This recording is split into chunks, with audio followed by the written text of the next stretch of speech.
Good evening, my friends. Welcome to Phoenix Wright, Ace Attorney. I am hungry for justice. That is right, I am. Crap. Back in the day when I played that Hat in Time mod, Hat in Time? Hat Kid, I don't remember. They had that Phoenix Wright mod, and it got me inkling for a little Phoenix Wright. Then I played Danganronpa, and now here we are.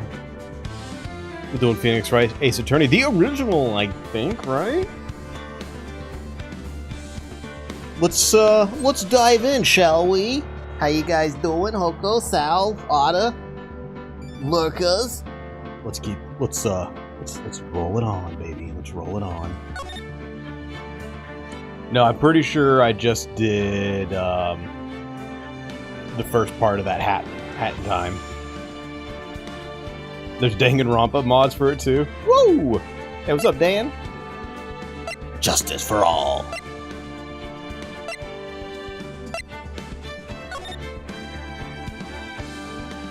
Episode 1, the first turnabout. Ah, I see. Looking good. Let's do it.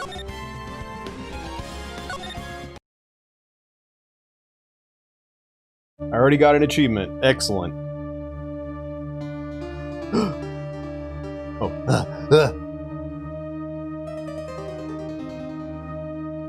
I'm not gonna be thinking for long with that one. Damn it! Why me? Can't get caught. Not like this! I gotta find someone... Someone like... him? I'll make it look like he did it. I know nothing about these games, just memes of them. That's it. I don't know how it plays, I don't know what to do. I don't know anything.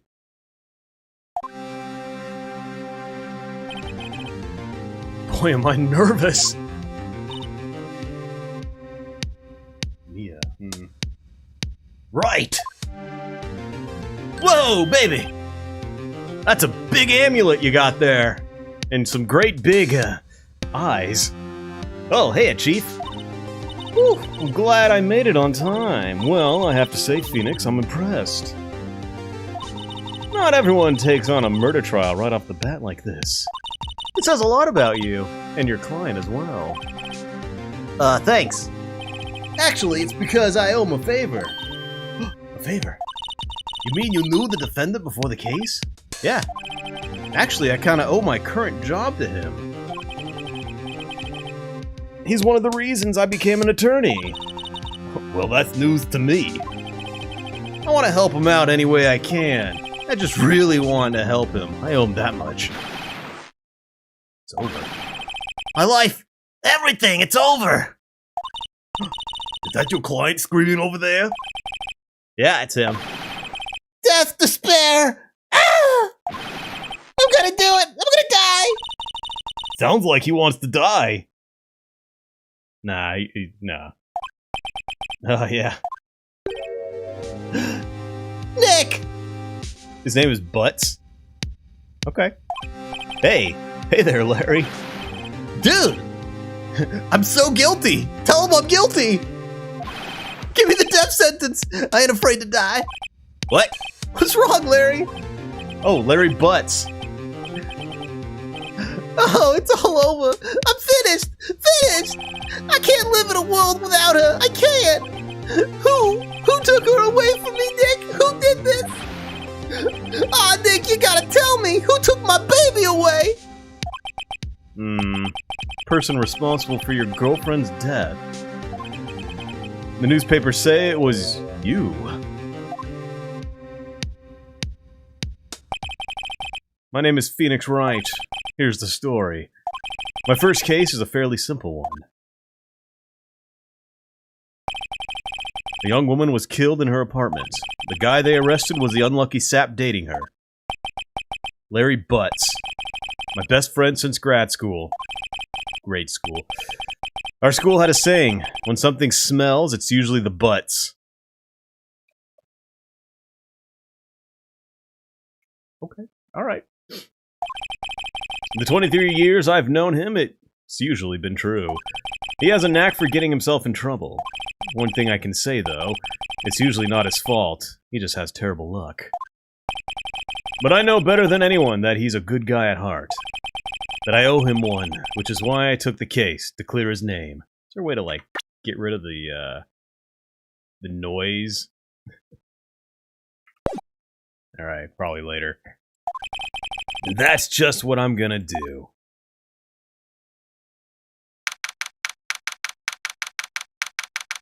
August 3rd. 10 a.m. District Court, number 2.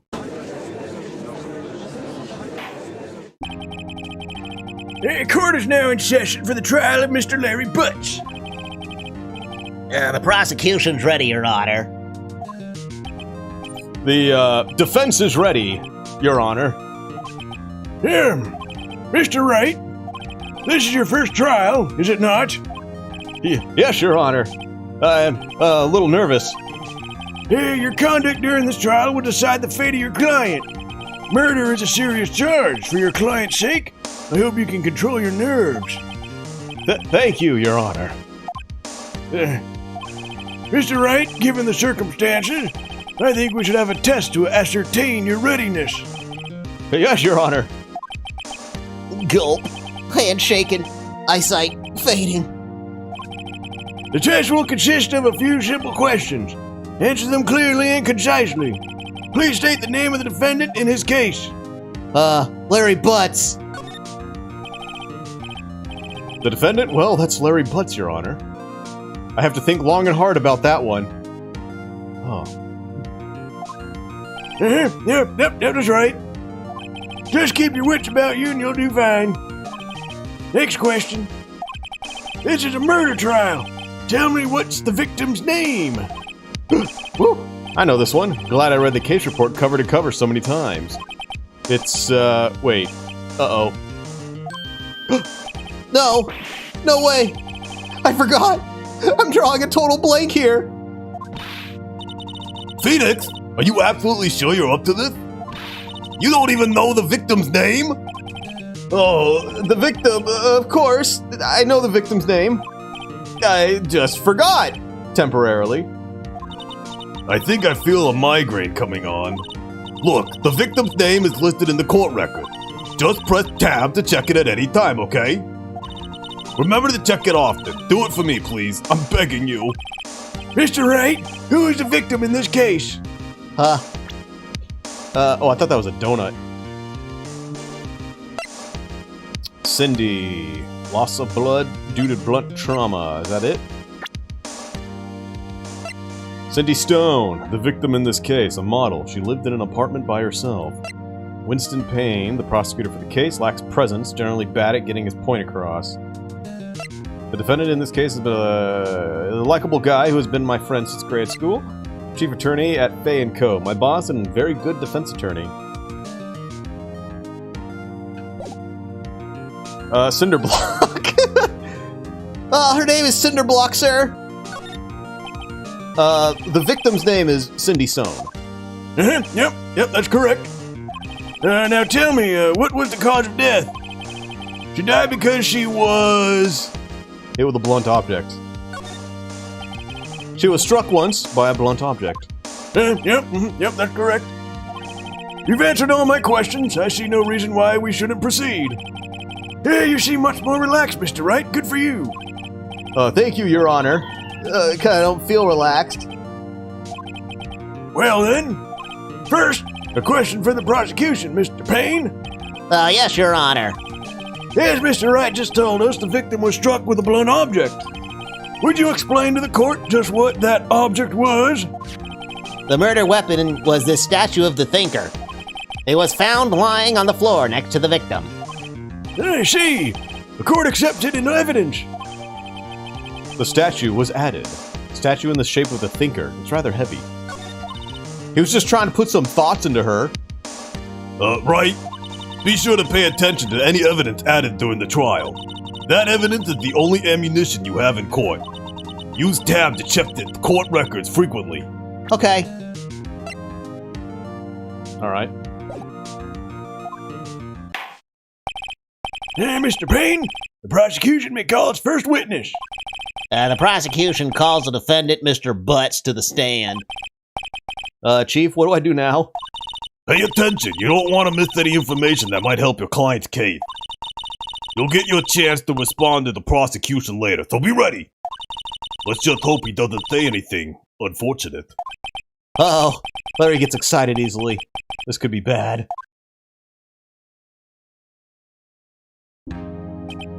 Ahem. Mr. Butts, is it not true that the victim had recently dumped you? Hey, watch it, buddy. We were great together. We were Romeo and Juliet, Cleopatra and Mark Anthony. Didn't they all die? I wasn't dumped. She just wasn't taking my phone calls or seeing me, ever. That's what's it to you anyway. Mr. Butts, what you describe is generally what we mean by dumped. In fact, she had completely abandoned you and was seeing other men. She had just returned from overseas with one of them the day before the murder. What do you mean, one of them? Lies! All of it lies! I don't believe a word of it! Your Honor, the victim's passport. According to this, she was in Paris until the day before she died. Arrived home from Paris at 7:30 the day before the murder. Indeed! To sum up Ace Attorney in a sentence, it would be Phoenix Wright, defense attorney with the most of the on-the-nose name ever. Stumbles his way into victory in every case. That sounds great. That sounds like Danganronpa. And we know we had a lot of fun with that one. Sorry, I have to moisturize. Indeed. She appears to have returned the day before the murder. Dude, no way! The victim was a model, but did not have a large income. It appears that she had several sugar daddies. Daddy? Sugar? Yes, older men who gave her money and gifts. She took their money and used it to support her lifestyle. Dude! We can clearly see what kind of woman Miss Stone was. Tell me, Mr. Butts, what do you think of her now? Right? I don't think you wanted him to answer that question. Yeah, Larry has a way of running his mouth in all the wrong directions. Should I stop him from answering? Objection! My client had no idea the victim was seeing other men. That question is irrelevant to this case. Oh, oh my heart! Oh my god! Dude, Nick, what do you mean irrelevant? That cheating she-dog! I wonder... I'm gonna die! I'm just gonna drop dead! Yeah, and when I met her, I'm gonna get to the bottom of this!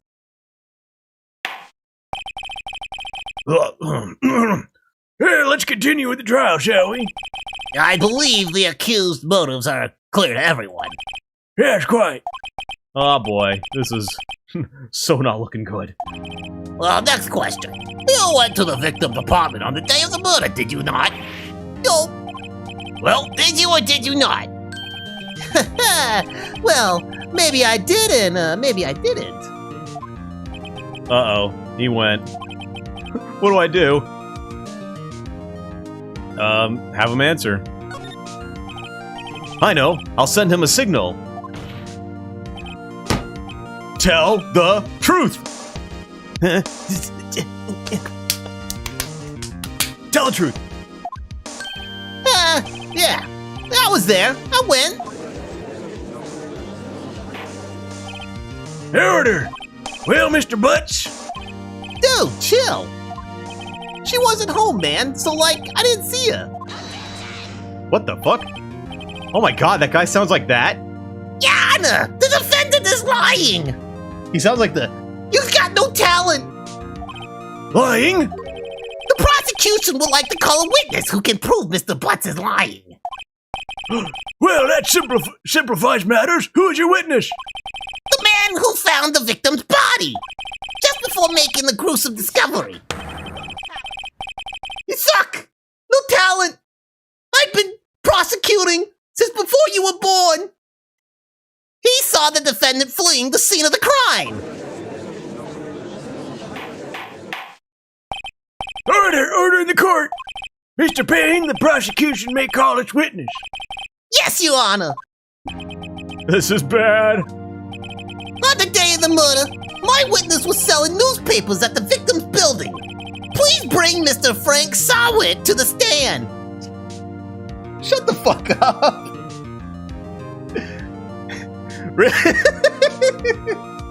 Oh my god. If everyone's name's gonna be like some sort of pun, I'm gonna die happy.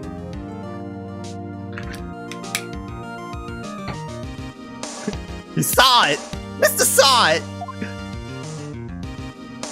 Oh yeah, he definitely saw it. Mr. Saw It, you sell newspaper subscriptions, is that correct? Wait, what'd I do? Oh, yes. Newspapers, yes. Hey, Mr. Sott, you may proceed with your testimony. Yo, what's up, Taters? Please tell the court what you saw the day of the murder. The witness's account. I was going door to door selling subscriptions when I saw a man fleeing an apartment. I thought he must be in a hurry because he left the door half open behind him. Thinking it strange, I looked inside the apartment. Then I saw her lying there, a woman, not moving, dead. I quelled in fright and found myself unable to go inside. I thought to call the police immediately. However, the phone in her apartment wasn't working. I went to a nearby park and found the public phone. I remember the time exactly. It was 1 p.m. The man who ran was, without a doubt, the defendant sitting right over there. Hang on a second. Wait a second. Wait a second.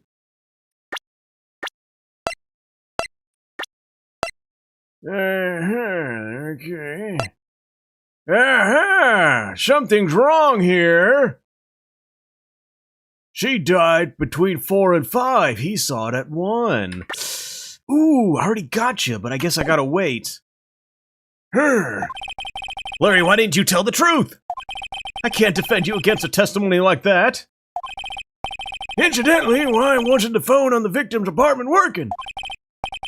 Your Honor, at the time of the murder, there was a blackout in the building. Aren't phones supposed to work during a blackout? What the fuck? Yes, Your Honor. However, some cordless phones do not function normally.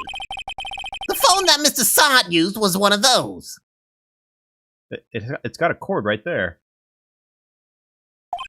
Your Honor, I have a record of the blackout for your perusal. Noon to 6 p.m. Okay. Yeah, Mr. Wright? Yes, what did you send me, Taters?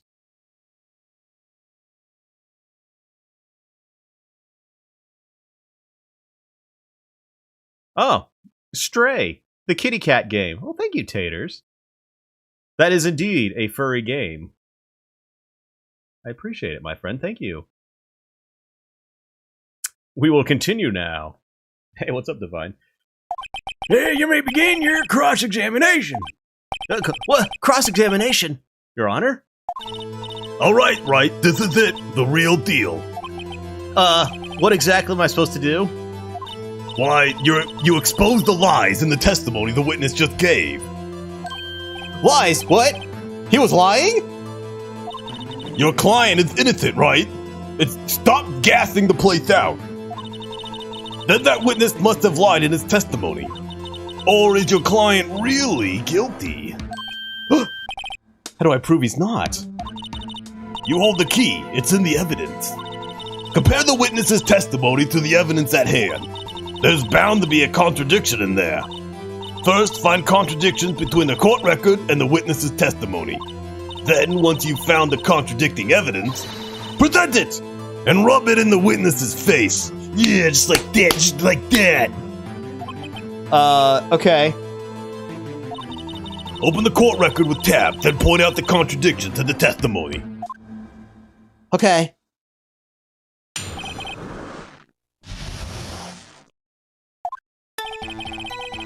I was going door to door selling subscriptions when I saw a man fleeing from an apartment. I thought he must be in a hurry because he left the door half open behind him. Thinking it strange, I looked inside the apartment. Then I saw her lying there, a woman not moving, dead. I crawled in fright and found myself unable to go inside. I thought to call the police immediately. The phone in her apartment wasn't working. I went to a nearby park and found a public phone. I remember the time exactly. It was 1 p.m. Hang on a second. How do I go to the next one?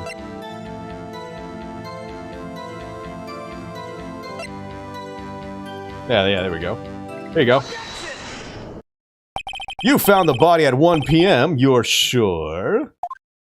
Yes, it was 1 p.m. for certain. Frankly, I find that hard to believe. Your statement directly contradicts the autopsy report. I need to get like a piece of paper so I can do that. There we go. Wait. The autopsy notes the time of death at sometime after 4 p.m. There was no body to find it at 1 p.m. How do you explain this 3-hour gap?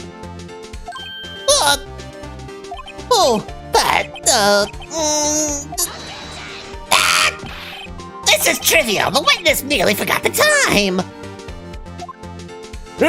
Nope. After his testimony, I find that hard to believe. Mr. Saw It, why were you so certain that you found the body at 1 p.m.? Gee, that's a really good question. Great job, right? Way to put him in the spot. That's all you have to do. Point out contradictions. Lies always beget more lies. See through one and their whole story falls apart. Wow. Oh, wait, I remember now. Hey, would you care to give your testimony again?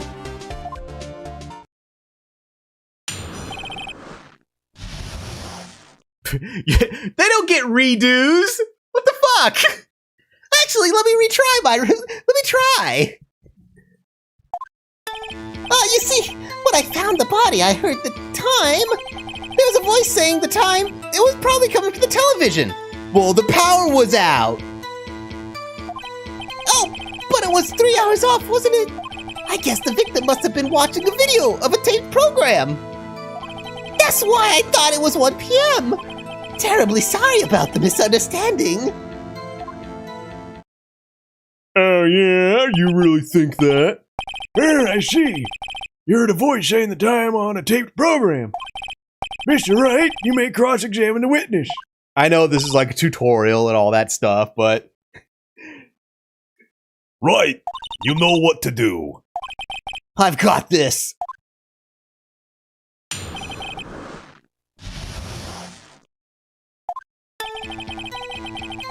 When I found the body, I heard the time. There's a voice saying the time. It was probably coming from the television.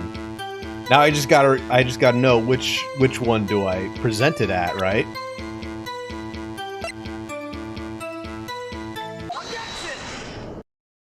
Hold it right there!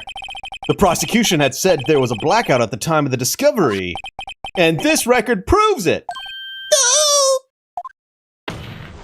You couldn't have heard a television or a video.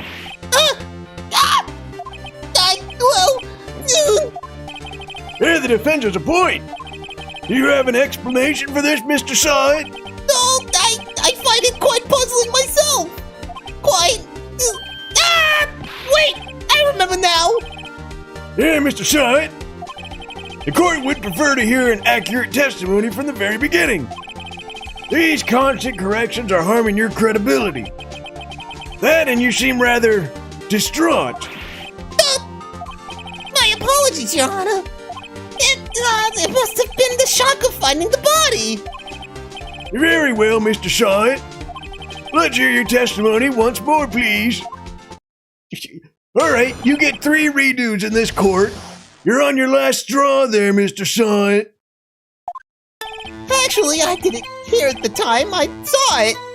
There was a table clock in the apartment, wasn't there? Yeah, the murder weapon the killer used it to hit the victim. That must have been what I saw. You saw a clock. I guess that would explain it. The defense may cross-examine the witness. Gladly. Hearing the time. I didn't hear the time. I saw it. There was a table clock in the apartment, wasn't there? The murder weapon the killer used it to hit the victim. Excuse me. No.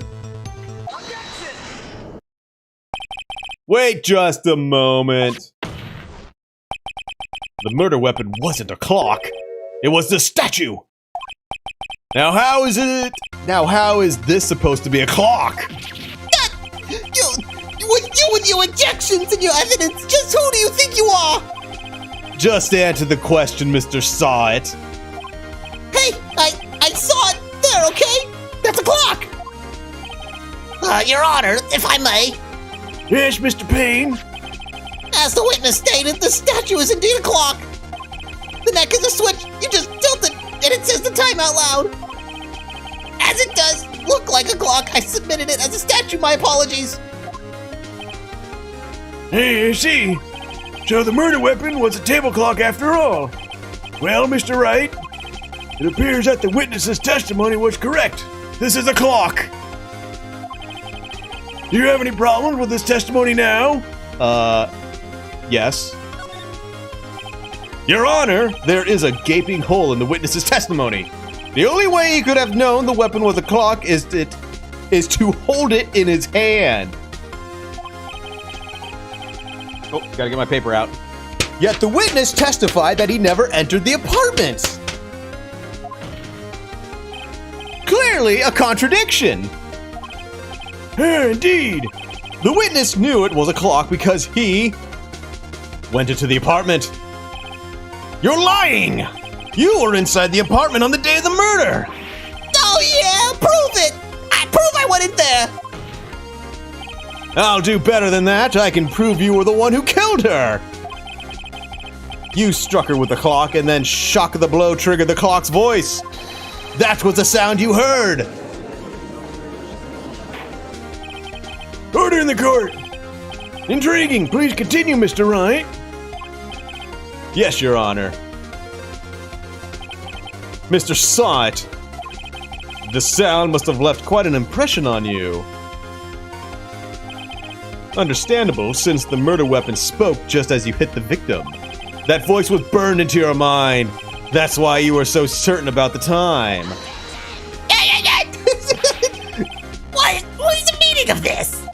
This is all a baseless conjecture. Baseless? Just look at the witness's face. Would the witness care to elaborate? Did you just strike the victim with the clock? I never. Look, the clock. I saw it. Ah! Shut up! I hate you. It was him. I tell you, I saw him. He killed her. And he should burn. Ben, give him death. Order in the court, order, I say. Your Honor, a moment, please. There isn't a shred of evidence supporting the defense's claim. Mr. Wright, I mean, the guy literally just said, Your Honor. could you claim the sound the witness heard came from the clock? Do you have any evidence? The whole case is riding on this. I'd better think it through carefully. Your Honor. The sound Mr. Saw It heard was definitely this clock. A fact which is clear if you simply... Oh boy. Oh boy. Ask the neighbors. Try sounding the clock. Try sounding the clock. Let's sound the clock now here in this court. Your Honor, may I have the clock? And I ask the court to listen very carefully. I think it's 8:25. That certainly is a strange way to announce the time. Well, he is the thinker after all. So, we've heard the clock. What are your conclusions, Mr. Wright? Mr. Payne, can you tell me what time it is now? It's 11:25. Ah! As you can see, this clock is exactly 3 hours slow. Precisely the discrepancy between what Mr. Sawit heard and the actual time of death. Yo! Oh, Mr. Rockside! Wait, so Mr. Sawit, try to talk your way out of this one. You forgot the one thing! Uh-oh. What's he talking about now? While it may seem like the clock is running 3 hours slow, it proves nothing! How do you know it was running 3 hours slow on the day of the murder? If you can't prove that, you don't have a case! Oh, he's right. How am I supposed to prove that? Damn it. That was so close. Mr. Wright, it seems you lack the critical evidence to support your claim. Yes, Your Honor. This means I cannot let you indict the witness. Unfortunately, this ends the cross-examination of Mr. Frank Sawit. I come all the way down here to testify, look what happens! You treat me like a criminal! A criminal! You lawyers are all slime! I almost had him. Grr. Sorry, Larry. I failed you. There's nothing I can do about it now. You know how much I want to bet? His fucking, his toupee has blood on it or something. Not so fast, Mr. Sawit. Chief! Listen up, Wright. Don't throw this one away. Not like this. Think! Oh, but Chief, it's over! I can't prove the clock was slow the day of the murder! Nobody can prove that. Well, yeah. But that doesn't mean you can't still win. Try thinking out of the box. Don't waste time doubting the facts. Assume the clock was 3 hours slow and think through it. Ask yourself, why was the clock 3 hours slow? Figure out the reason and you'll have your proof. Right. Can you think of a reason as to why the clock would be 3 hours slow? Yes! Maybe. Wait! Maybe I can prove it. You must have evidence somewhere that can prove it, right? Find it and let them have it. Well, Mr. Wright, What do you mean trying to ruin? I'm not ruining her. I'm making her better. you say the clock was already running slow on the day of the murder. Have you found evidence to support this claim? Of course. There is a piece of evidence in the court record that can prove my claim beyond a doubt. Tough words! Let's see you pull this one off! Let's see the evidence that proved why the clock was running slow. My attorney's badge.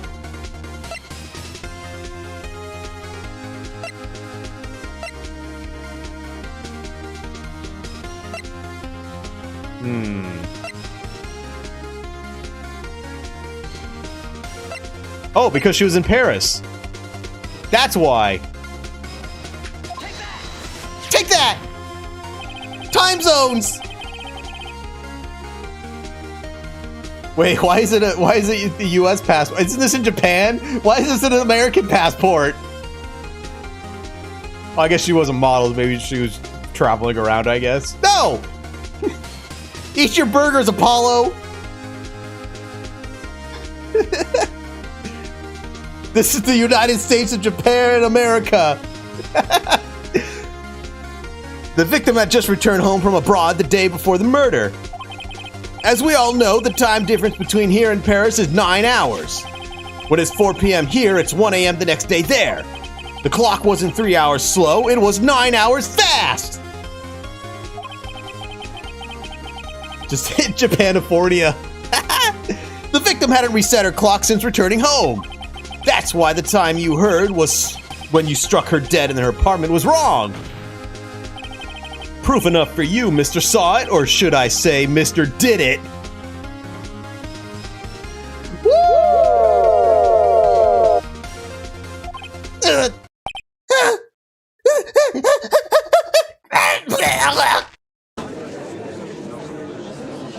I did not expect that to happen. What the fuck? Bro, he dead. Order! Order, I say! What the fuck happened? Yeah, well, this case has certainly turned out differently than we all expected. Mr. Payne, your witness? He was arrested and been taken away, Your Honor. Very well. Mr. Wright? Oh, Yes, Your Honor. I have to say, I'm impressed. I don't think I've ever seen someone complete a defense so quickly and find the true culprit at the same time. Oh, thank you, Your Honor. Yeah, at this point, this is only a formality, but this court finds the defendant, Mr. Larry Butts, not guilty. Woo! Where's the t-shirt cannon? Woo! And with that, this court is adjourned.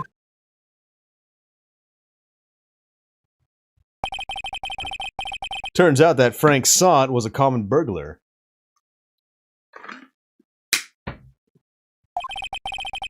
He posed as a newspaper salesman to check and see when people were out of the house. That day, when Larry went to her apartment, the victim wasn't home. After he left, Mr. Saw It let himself in to do his dirty work. While he was searching her place, the victim returned. Flustered, Mr. Saw It grabbed the nearest blunt object he could find.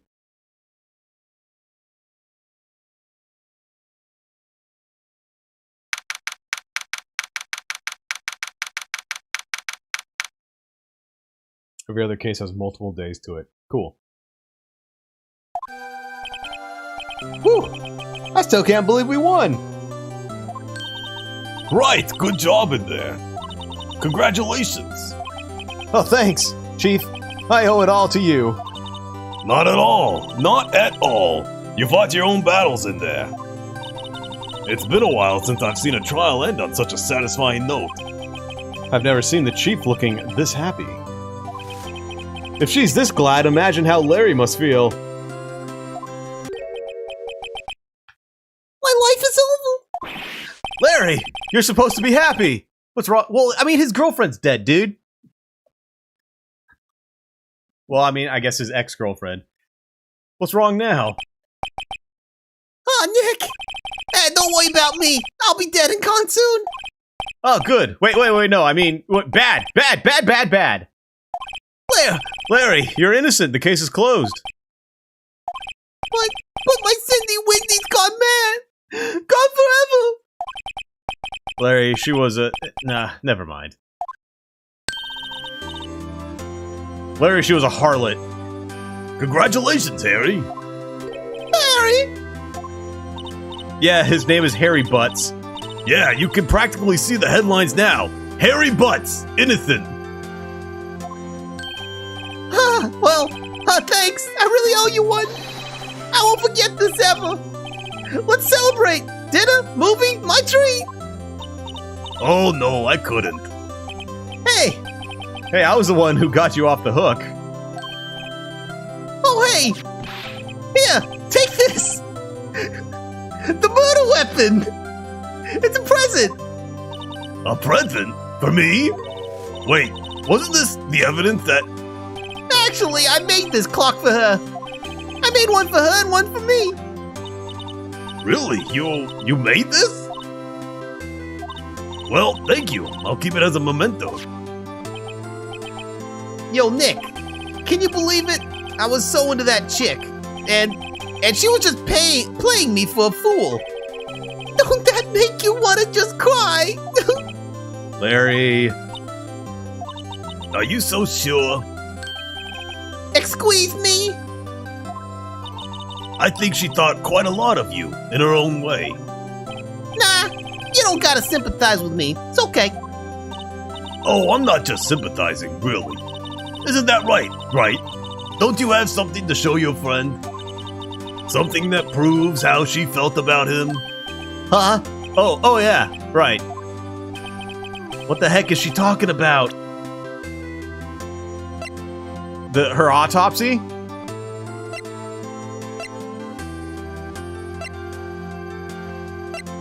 Here, have my badge.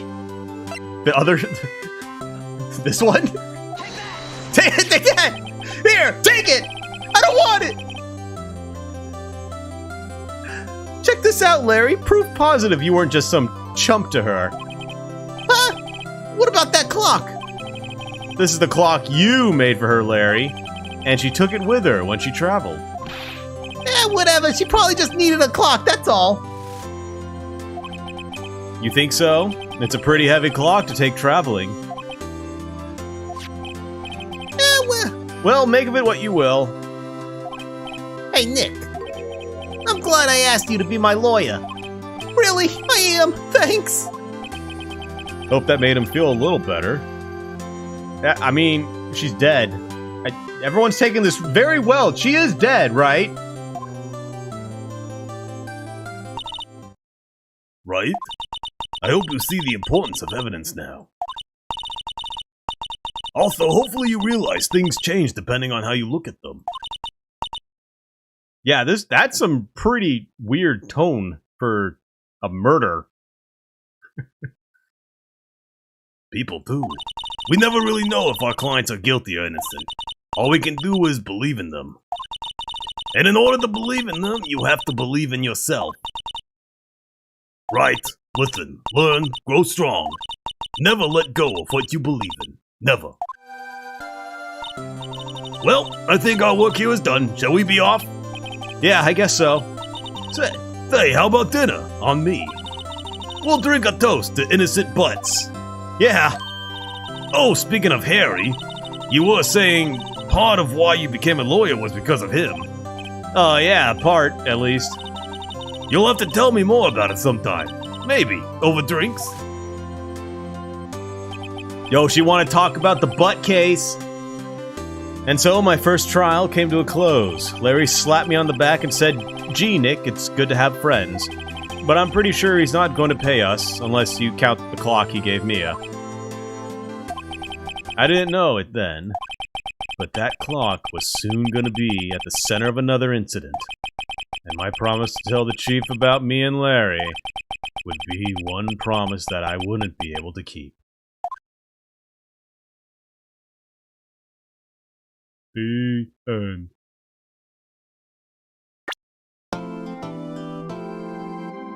Brand new episode. Wow. Episode 2, Turnabout Sisters.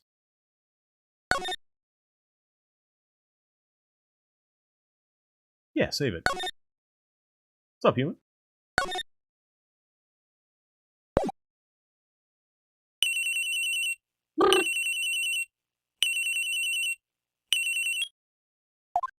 Hello? This is Maya. Hey, Maya, it's me. Maya! What's up? Maya and Maya, huh? You haven't called in a while. Sorry, I've been so busy. How have you been? Well, lonely, and it's all your fault. No, I'm just teasing. I've been great. I'm finally getting used to having my own place. Mia and Maya. That's good to hear. No, I'm just going Maya and Maya. Oh me, oh my. Actually, I'm calling because I have a favor to ask. I know. You want me to hold evidence for you? Sharp as always. There's a lot of buzz about the upcoming trial. Uh-oh. I just don't feel safe keeping the evidence here. I gotcha.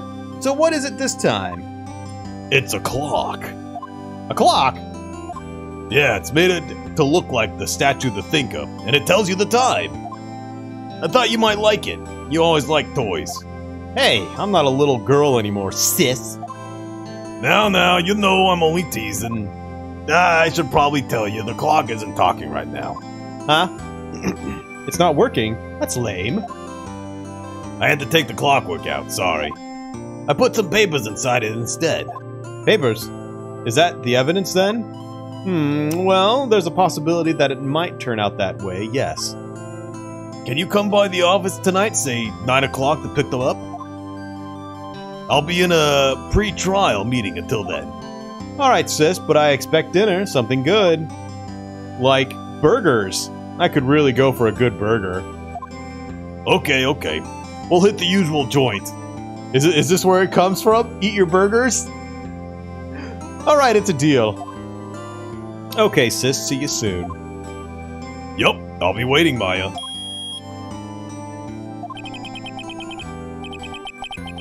Conversation recorded September 5th, 9/27.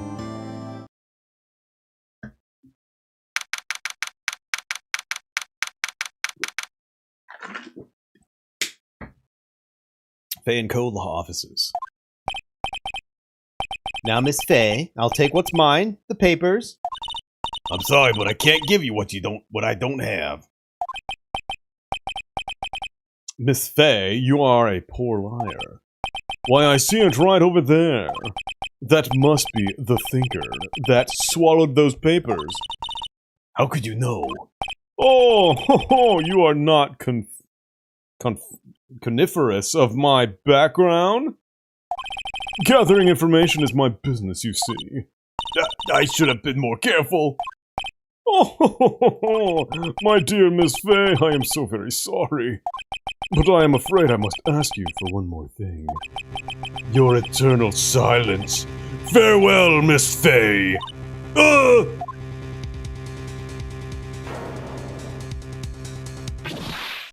Bonk.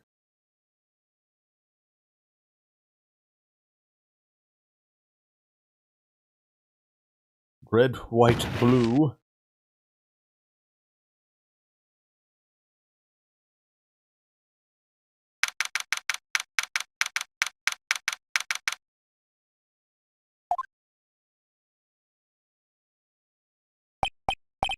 Uh-oh, I'm late. Huh? That's strange. Guess the chief left without me. She said her sister was coming over, so we should all go out for dinner. What's that smell? Blood! Mia! Maybe she's in her office. Examine. Oh, the plant! Oh, double click! I smell blood! That can't be good. Move.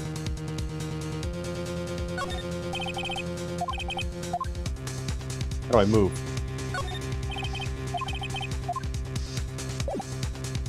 Move. Office. That smell. Blood!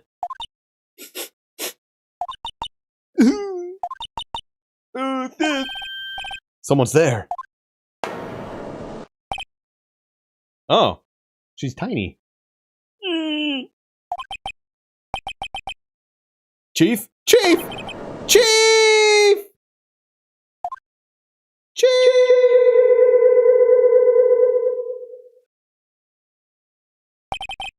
Who are you? Ah, my voice will be more appropriate with her. The strange girl dropped out cold. I left her lying in the office sofa. Who is this sassy lost child? Why does she keep farting? I went back to the chief where she lay under the window. Her body was still warm. I could feel it when I held her shoulder. Then, all too quickly, it began to fade, until finally she was cold. Chief. Examine. It's encrusted with dried blood. How ironic that this became a murder weapon. Again. Chief. It's hard seeing her like this, but if there are any clues here, she was struck on the head with a blunt object. She probably died instantly. The thinker lying next to her must have been the murder weapon.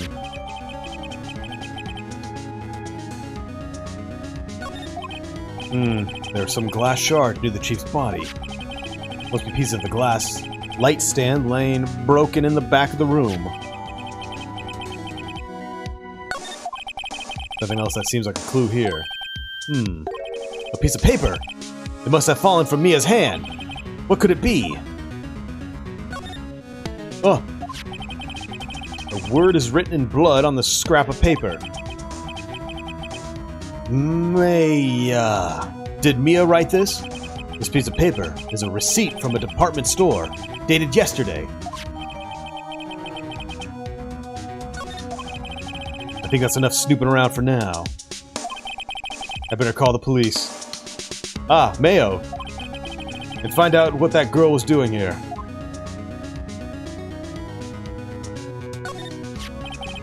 Shards of glass are scattered on the floor. They seem to be the remains of the glass light stand. The chief's chair. A simple, functional design. Feels pretty good to sit in, too. I guess this is now my chair. There's a large building right across from the office. The Gatewater Hotel, a nice, luxurious place.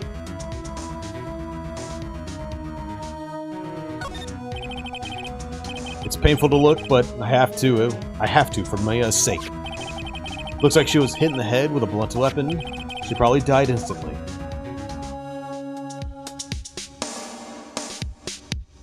I think we're good.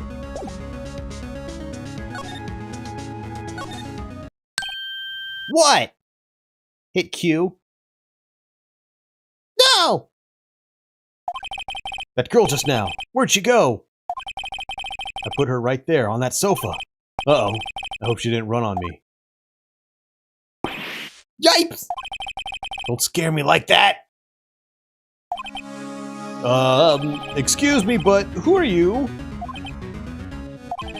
It's okay, I work here. Maya Fey. Maya Fey. Oh, you could scroll. Okay. Maya? So Mia was writing to this girl's name. Maybe I should show her the receipt. I never thought there'd be a use for evidence like this outside the courtroom. Sorry, I gotta go.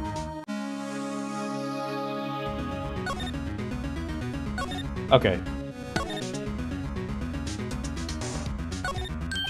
Right, I better call the police. Huh? That's funny. A few of the screws on the receiver are missing. No! I like that voice! It's my favorite! Looks like someone was halfway through taking it apart. Police? Please! Come quick! What was that? Someone screaming from outside the window? Yo! She's got really big hair. Give Maya the Kronk voice. Oh my god.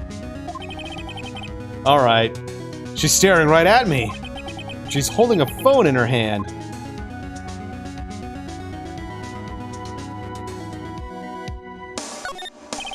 Surprisingly, the chief was never good with machines. About all she used this PC was for email. She picked up this ancient model at some garage sale for practically nothing. The Fay & Co. ledger book. Everything is written in the chief's ultra-neat handwriting. It's a small office, but it makes a good bit of money. All the chief's important documents are packed in here. This is where she filed her case reports and recent rulings.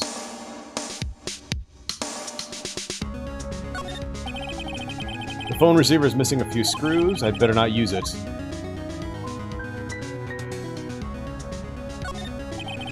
Perfectly normal office desk. The chief had a very particular policy about office decor. Spend big on stuff the clients use, but keep your own stuff simple.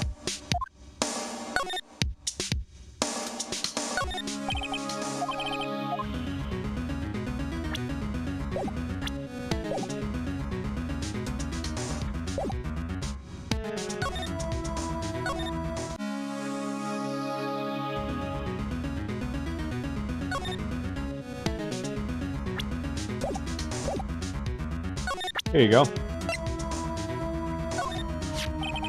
Before Mia died, she wrote a message with her own blood. She wrote it on the back of this receipt.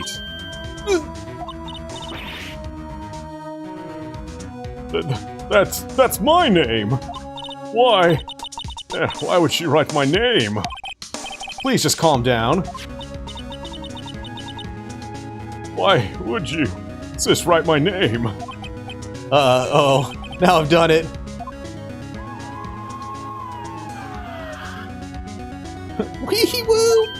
Huh! The police! Sounds like they're coming this way. Freeze! Police! Alright, I'm Detective Dick Gumshoe, see? Gumshoe? What an odd name. We received a report.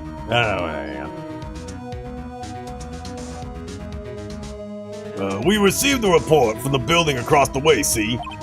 Got a person saying they saw a murder. Must have been that woman I saw. With the giant, hair follicles. And anyway, I don't want either of you to move in an inch, okay?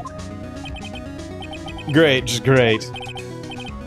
Wait, she wouldn't have. Nah. Whoa!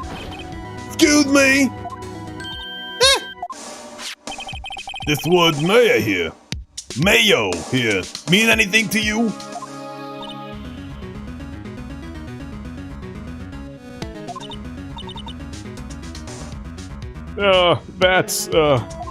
That's my name.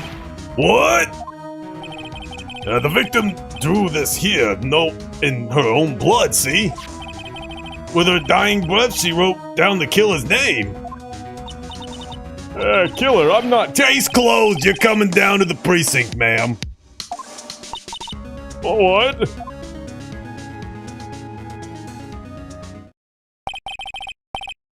Mia's younger sister, Maya, was arrested on the spot. I was taken in for questioning and didn't get out until the next morning. My eyes were heavy, but I couldn't sleep. I sat around waiting for visiting hours to begin at the detention center. I had to talk to Maya as soon as possible.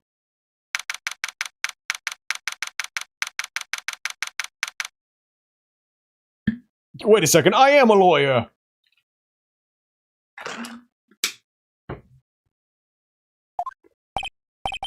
Wow, they have poor Maya locked up like a criminal. Oh!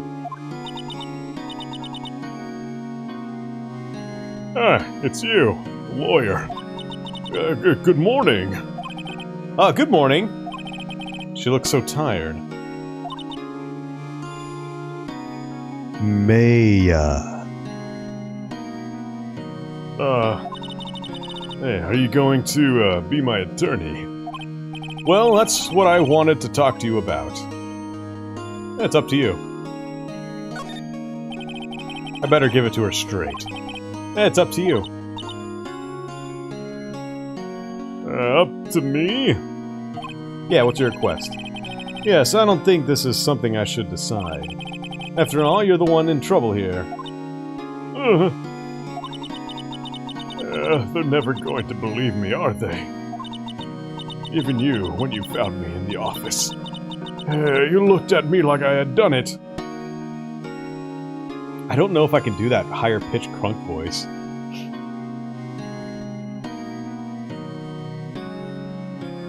Hey! Nah. I mean, I could do something like this.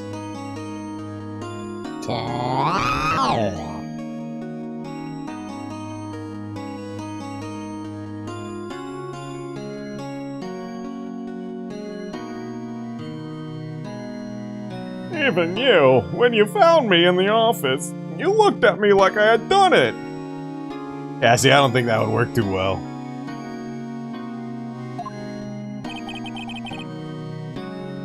Did I look at her like that?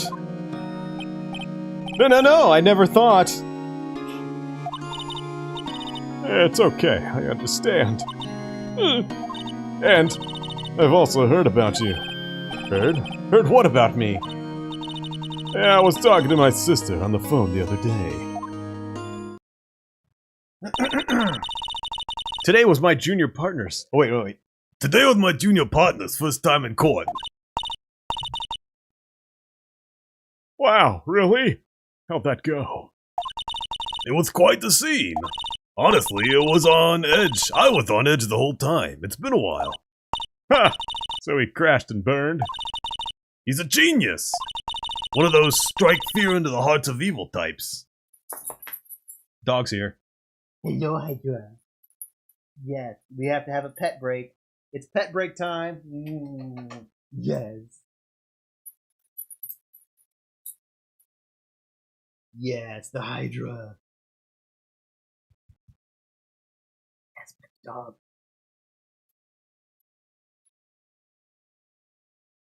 Oh yeah, that's good pets. Good pets. Yep. Yep. Good girl.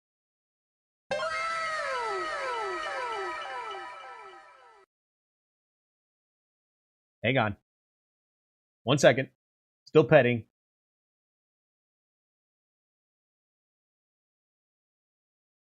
You good?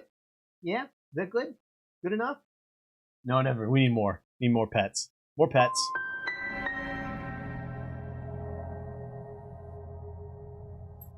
Yep. Yep. Andrew, you're taking away. I need to get back. I need to do silly voices. I need to do silly voices, Hydra. He's like, no, you gotta pet me, dude.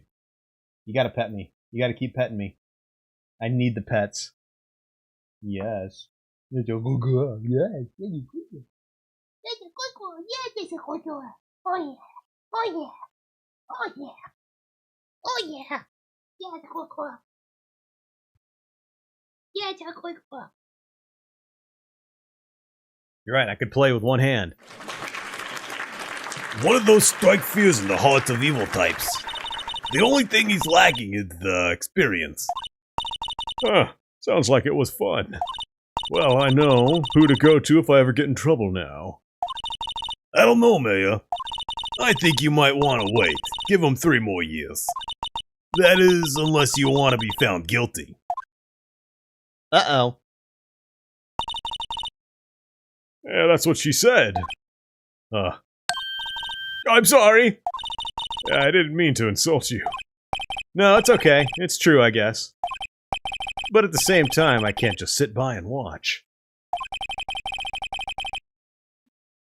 When I think of the person who did this to Maya. Yeah, I know. Alright. Let's give her the what is this? Present! Remember that receipt? You mean the one with my name on it? Any idea why she, Absolutely none. Good, I'm glad.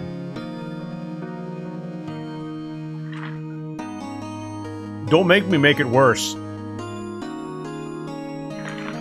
I can make it worse.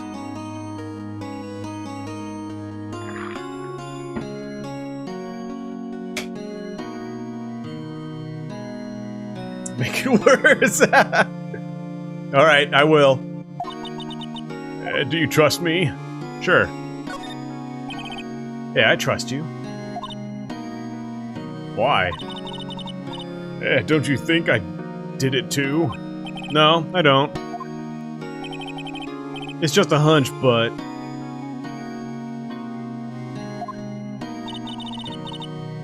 That detective thinks I did it.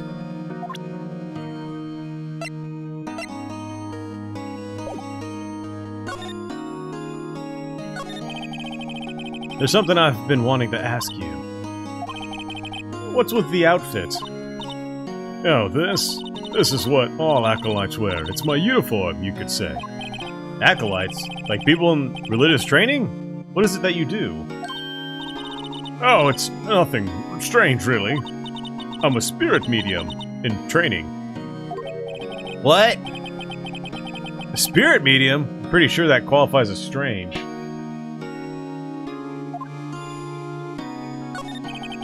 Could you tell me about the day of the murder? Yes! Yeah, let's see. That morning, I got a call from my sister. She wanted me to hold on to a piece of evidence for an upcoming trial. Evidence? Yes. That clock shaped like the Thinker. The one Larry made. How could that have been evidence in a case? Right. She said something about that. Oh yeah, I remember. Do you want to hear it in her own voice? Hear her own voice? Yeah. Yeah. I'm pretty sure our conversation is on my cell phone. You recorded it? Yeah. I forgot how to delete those things. Okay. So you say you have a conversation with your sister on your cell phone. Let's hear it. Right. Oh. I just remembered that detective took my cell phone. Sorry. All right, of course. Next time I see Detective Gumshoe, I'll ask him for it. I'll write you a note so you don't forget, okay? Sure, thanks.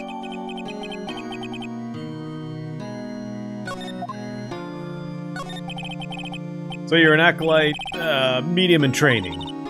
Yeah, that's right. The Fae family, especially the women, have always been very sensitive to the spirit world. Wait a second, you said the Fae family? So Mia was into this stuff too? Of course! She left the mountain to follow her career, she said. Her powers were first class too.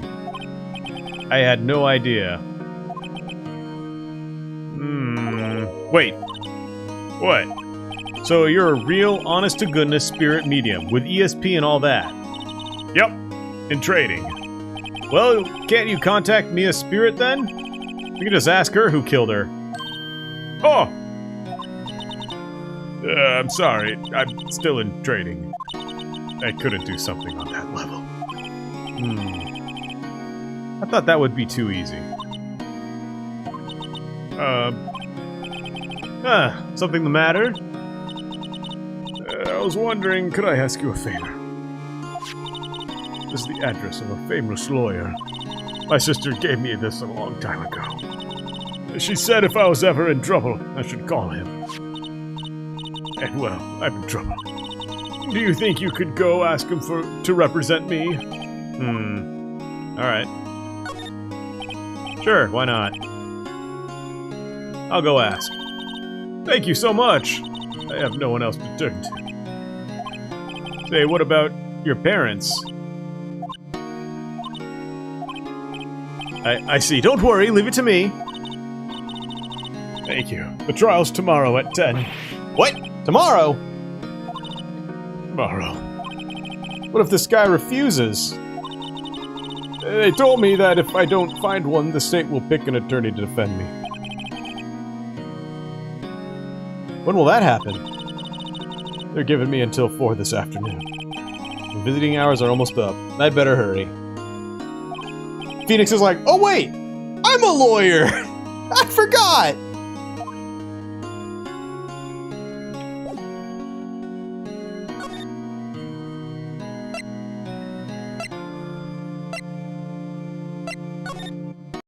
Bye.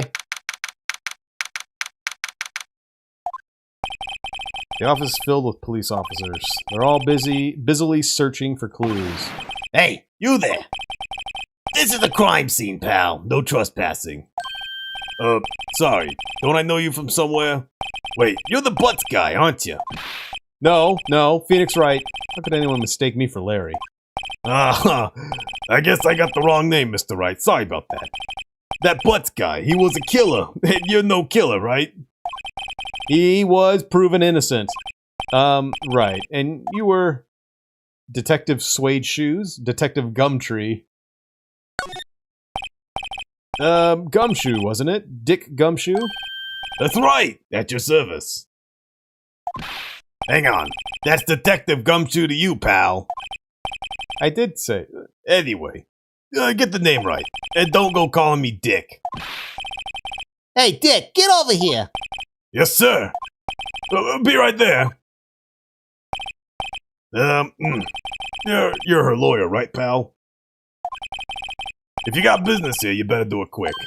Woo! He thinks I'm Maya's lawyer. Oh wait, I'm sorry. It's Maya's. Or Maya's. Excuse me, I'm sorry. Maya's.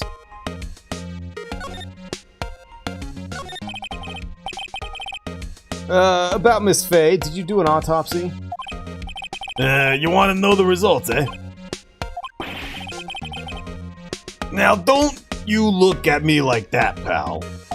It's no use. Millards? It's no use. She might have been your boss, but that doesn't mean you get any special treatment. Alright, you can see the report. But that's all.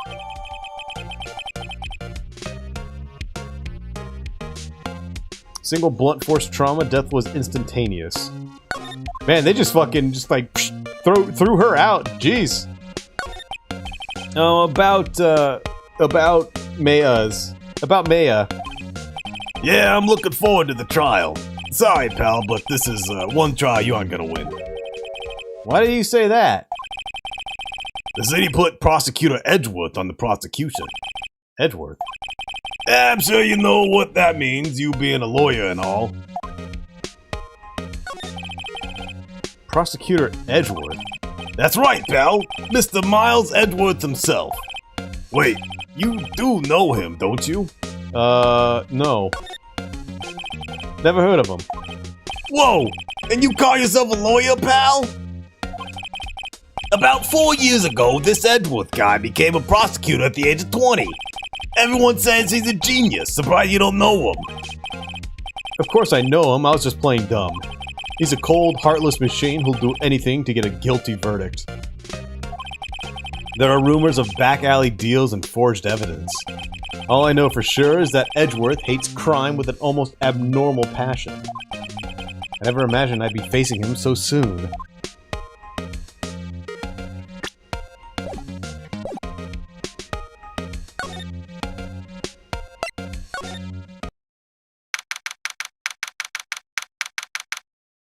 That's a bear. According to the receptionist, the big boss is out. She couldn't say when he'd be back. It must be hard to keep track of everything when you're a famous lawyer. Not to mention run an office like this. I guess I'll just have to come back later.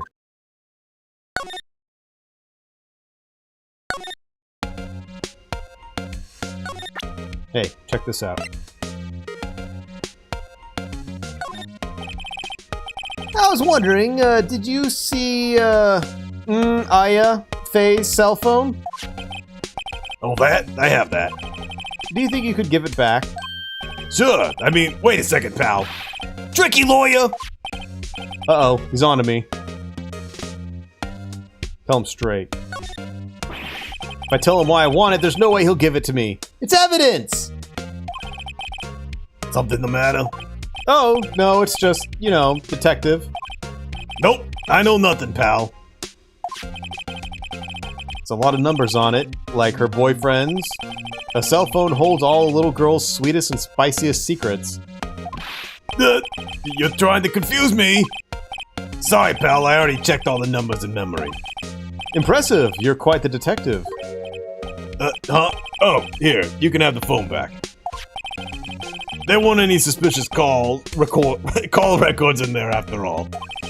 Seems he didn't notice the recorded conversation.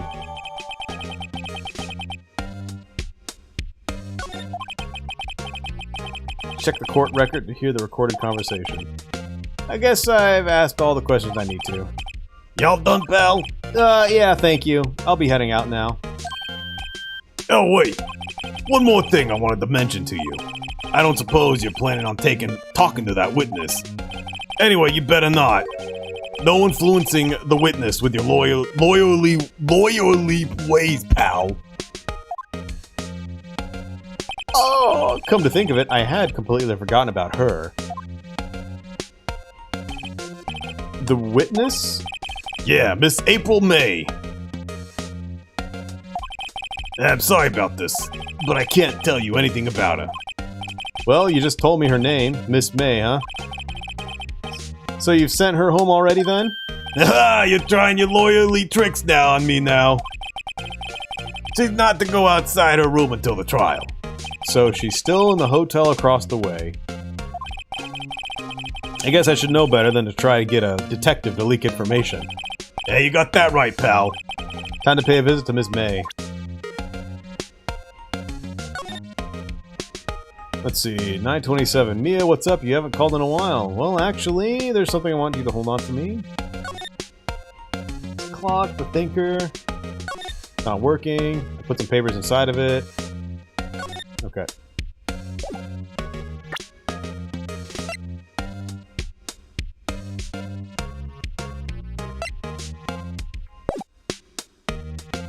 Do. Examine. Bear. Expensive-looking mahogany bookshelves filled with expensive-looking books. Funny. They don't look like they've ever been read. That painting has been bugging me ever since I stepped in here. The oil paint is so thick it's practically giving me a stuffed nose. I'm sure the price is nothing to sneeze at either, for that matter.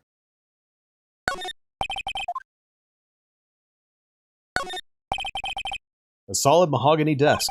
The wood's been polished to a deep luster. A table for clients. An elegant ebony case, and if I'm not mistaken, that ladder's made of solid gold.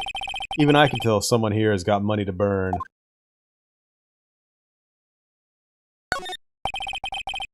Mahogany.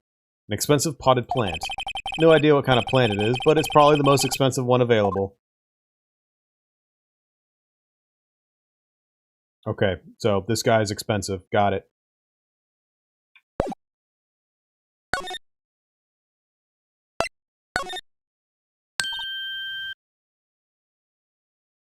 Hey! What is it? Did you meet the lawyer? Sorry. I haven't seen him yet. I see. No, that was the lawyer that she referred me to get for her, because I'm a little baby lawyer. I better go see if I can find this elite lawyer she's talking about.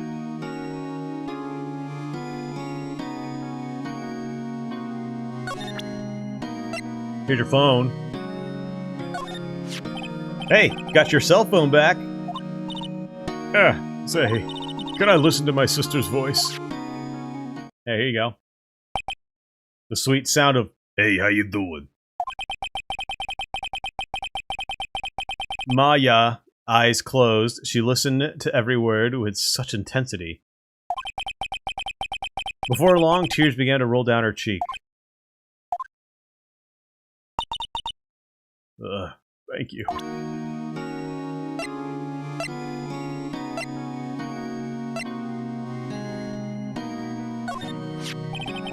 I wanted to ask you about the murder weapon. Poor sis. Better not ask her about it now.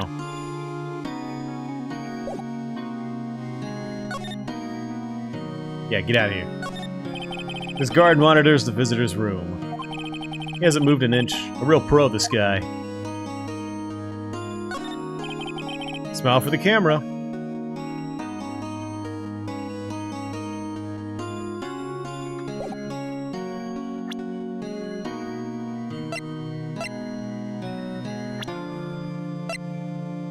An eyewitness to the event testifies that she saw May commit the murder.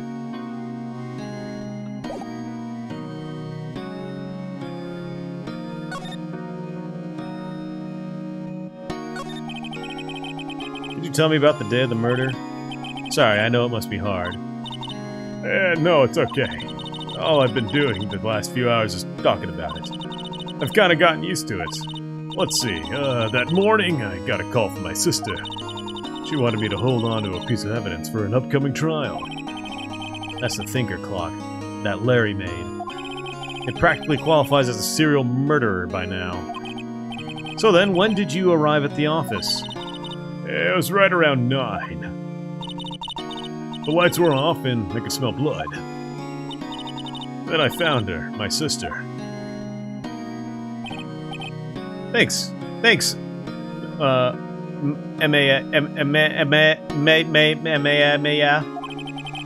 all I need to hear for now. Censored blood.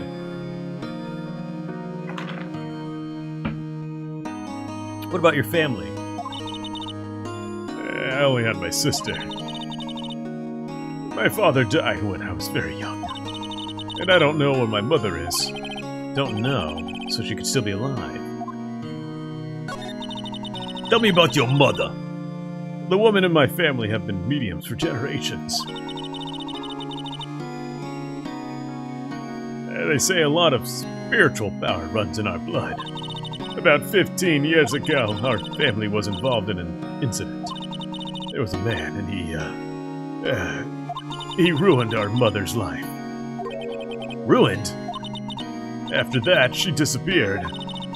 Several years after that, my sister announced she would become a lawyer, and she left the mountain. So you live by yourself?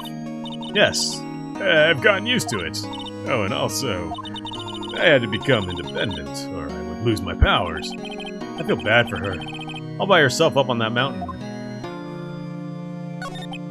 So who was this man who ruined your mother? About 15 years ago, there was an unusual murder case. It made quite a stir. Everyone was talking about it, apparently.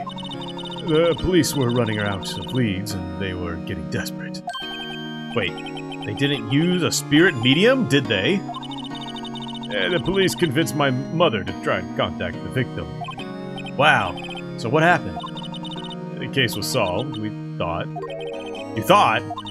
The man my mother helped the police capture was innocent.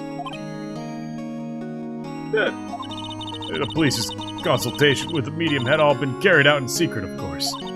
But a man found out about it and leaked it to the press. He told all the papers that my mother was a fraud, and the media jumped on it big time. My mother became the laughing stock of the nation. I see. White. Excuse me? White? That was his name. My sister told me. White.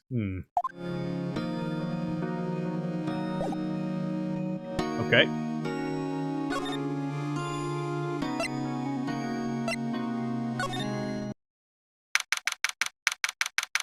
What's that sticking out of the drawer right there? Oh. Well, hello there. Wait, I should do, Oh. Wait, what was that queen? The queen? Oh! Hello there, handsome! Hi. Smooth, right? Real smooth. You're the lawyer, aren't you? The detective told me. He said don't say nothing to that lawyer, pal. Tee-hee. Member to self, thank Detective Gumshoe for making my job harder. Is she gonna, like, nya? Nya. Gee, this is all like something out of a movie. It's all so exciting I can hardly contain myself. Ooh, let me go freshen up so I can look the part of my beautiful eyewitness. Like a cat. Nya. I pity the lawyer that has to cross-examine this one. Exactly. There's a screwdriver stuck in the drawer. I wonder what's inside. Let's take a look. Hey! What are you doing? No touching! Oh, bad boy! You really shouldn't pry into other people's rooms now.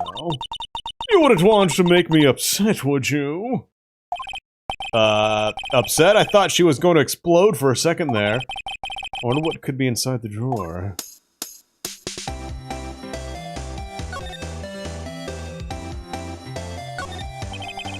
The late summer sunlight streams through the window. There's the Fay & Co. Law Office building, of course. You can see the inside of the room pretty clearly from there. I think it would be a little difficult to recognize a face from this distance, though.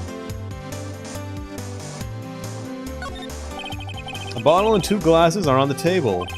Somebody must be staying with her. Ah, still scene painting. Wait, should that be still life? Whatever. One of those is hanging on the wall. The flowers are fake, as expected. I know sunflowers and tulips, but that's about the extent of my floral knowledge. A simple bed. It's been recently made. Nothing eye-catching here.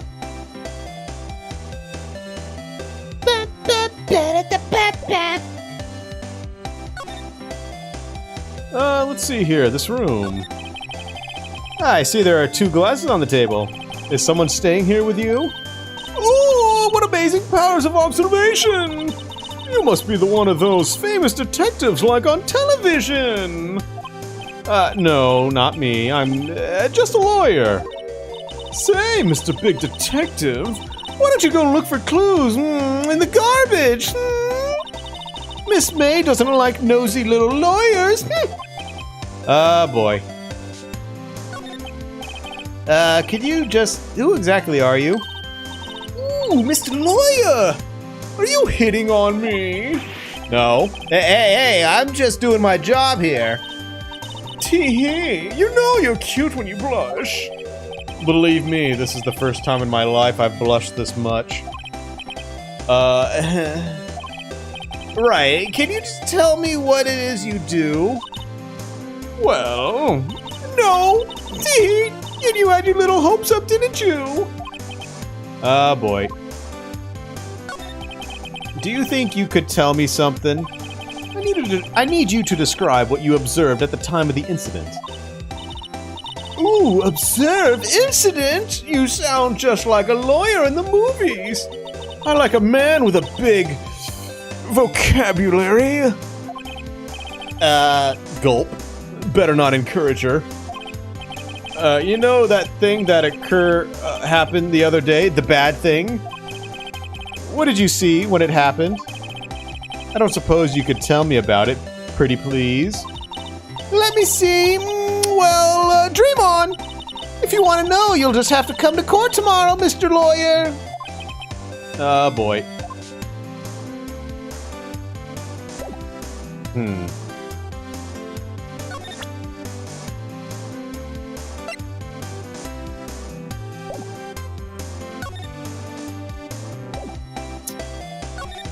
Can I do this again?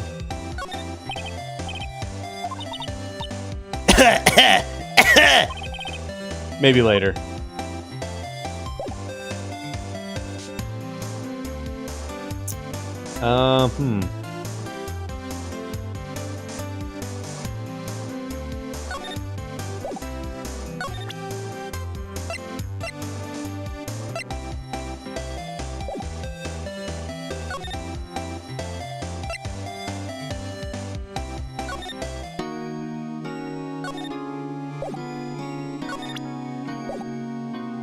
What do I have to do?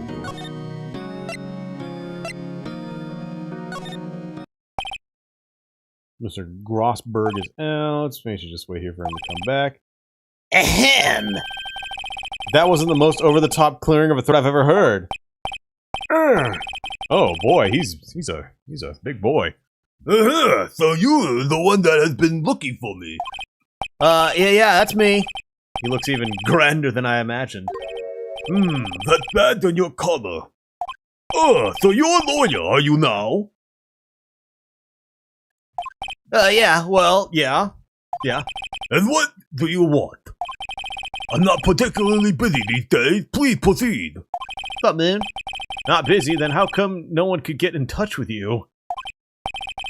Something the matter? You came to see the one and only Marvin Grossberg, did you not? Well, here I am, boy. What do you want? Out with it. Well, sir, actually, it's about, Muya Mayo Fei. Oh? Yes. Muya Fei. Go on. Oh, why the strange reaction? Cha-cha! I'm really quite busy here, son. I can't go taking cases on a day's notice. Nope, it's quite impossible. Well, wait a second. How did you know the trial was tomorrow? Anyway, I'm afraid it's entirely impossible for me to represent her. Sorry, end of discussion. What's going on? He refused me before I even had a chance to ask him. What do I tell Maya? I've been doing that this whole time. Don't worry about it. How can you just refuse like that? Please tell me why you won't take the case.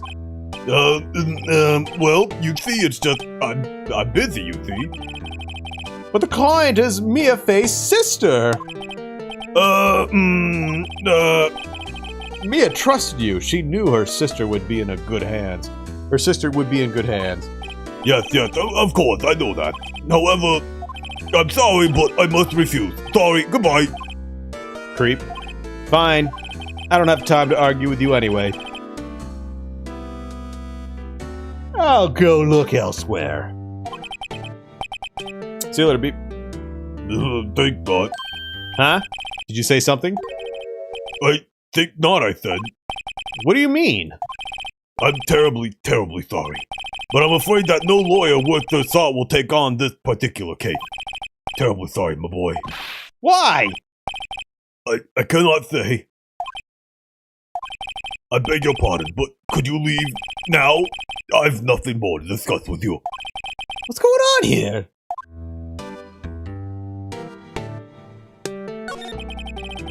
How did you know Mia? She worked here a long time ago. Quite the apprentice, that one. Learned my technique in the blink of an eye. She left one day, quite suddenly. She had a mission, you see. A mission? You could see it in her eyes. She followed it with a burning passion. Never looked back, that one. That's quite the painting. Aha! You know this. It's my pride and joy. Impressive, isn't it? Well, isn't it? The color of the sky, the hue of the sea, the weave of the straw hat. It's worth at least 3 million. I have no intention of parting with it, of course. No, I won't sell it, not even to you. I wasn't interested. It's not for sale. I'm not buying! Jeez.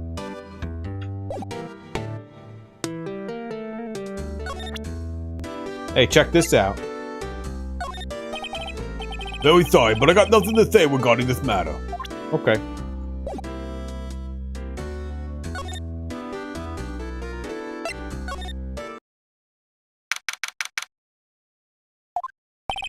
Hey,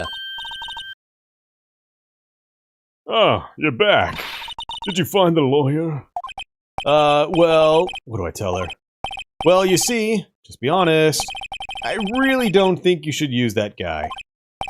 He didn't seem healthy. He was all skin and bones. What really happened? You don't mean he refused to help? I see. I've been abandoned then. Just a little longer now before the state-appointed lawyer comes, I guess. 4 p.m. time's up. What should I do? Do I just leave her and go home? Yeah, just go home. No defender. Wait a second. I'm a lawyer!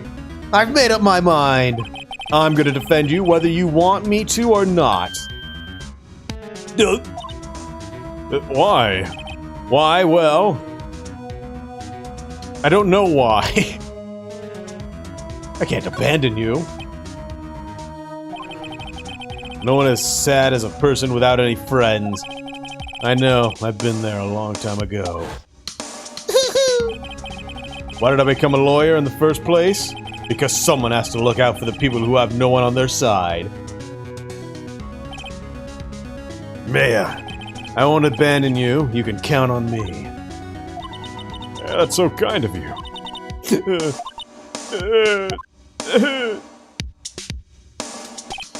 Well, let's fight this one and get you out of here. Alright, thank you. Whew. She smiled at last. She looks like an entirely different person. One last question. You are innocent, right?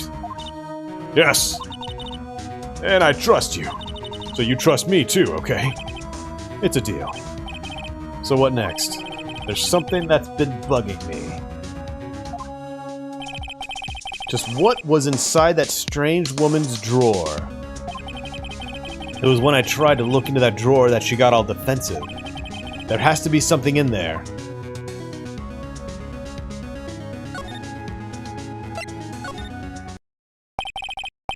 Oh, good afternoon, sir. Excuse me, you are? Oh, I beg your pardon, sir. I am the bellboy of this establishment at your service, sir. Oh, right. I've just come up to deliver room service, sir. Do you know where Miss May may be? I believe our guest, Miss May, is currently using the, facilities. If you've no need of anything, I'll be taking my leave. Please stay as long as you like. Enjoy. Yeah. Wait, no, hey! Why does it seem like every time I come here, I end up embarrassing myself? Wait, now's my chance to snoop around a bit. Oh, I almost forgot. Yeah! You came back quick. Might I ask you to inform Miss May that there is a message for her? Please tell her that Mr. White of Blue Corps phoned. Oh, right, sure. Mr. White of Blue Corps. Where have I heard that name? White. Yeah, here, have some unrestricted access to the hotel room. Just walk on in. It's a weird society that they live in.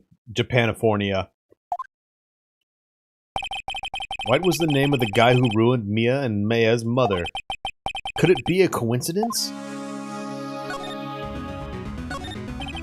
There's a screwdriver sticking out of the half-open drawer. Now's my chance to see what's inside. Oh, what do we have here? A wiretap. What would a woman like her be doing with a thing like this? There's definitely something suspicious about Miss May. Why would she have something like this in her hotel room? There's a story behind all of this. I know it. All right. I'll be using this bit of evidence in tomorrow's trial, that's for sure. For Maya's sake, I'll get to this woman's bottom. Wait, I mean, you know what I mean. Oh, bellboy, still here? Uh-oh, time to scram. I look forward to tangoing with you tomorrow, Miss May. In court! I'm gonna get to her bottom whether she likes it or not. Wait, I mean, no!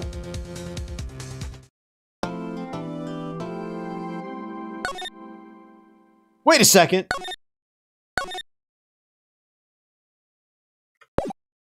No, that's wrong!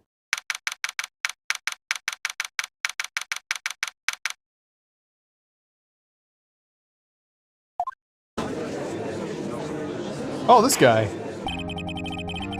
Next time on Dragon Ball. Pupper, hey. Hydra, what are you doing?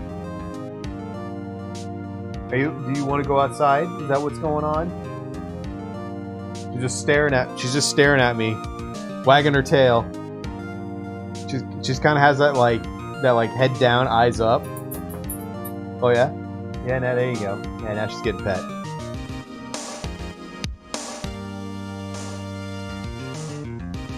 We need a Hydra cam. That's what we need. That's what we need. We need a Hydra camera.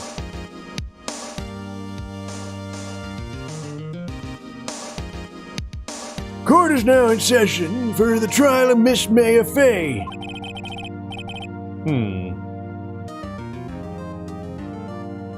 The prosecution is ready, Your Honor.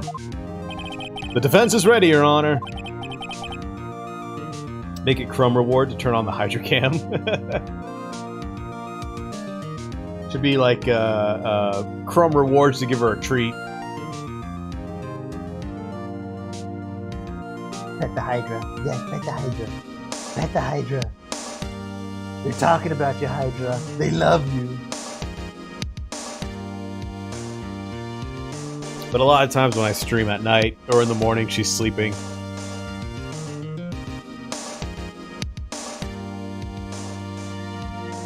It's rare for you to come in here during working hours.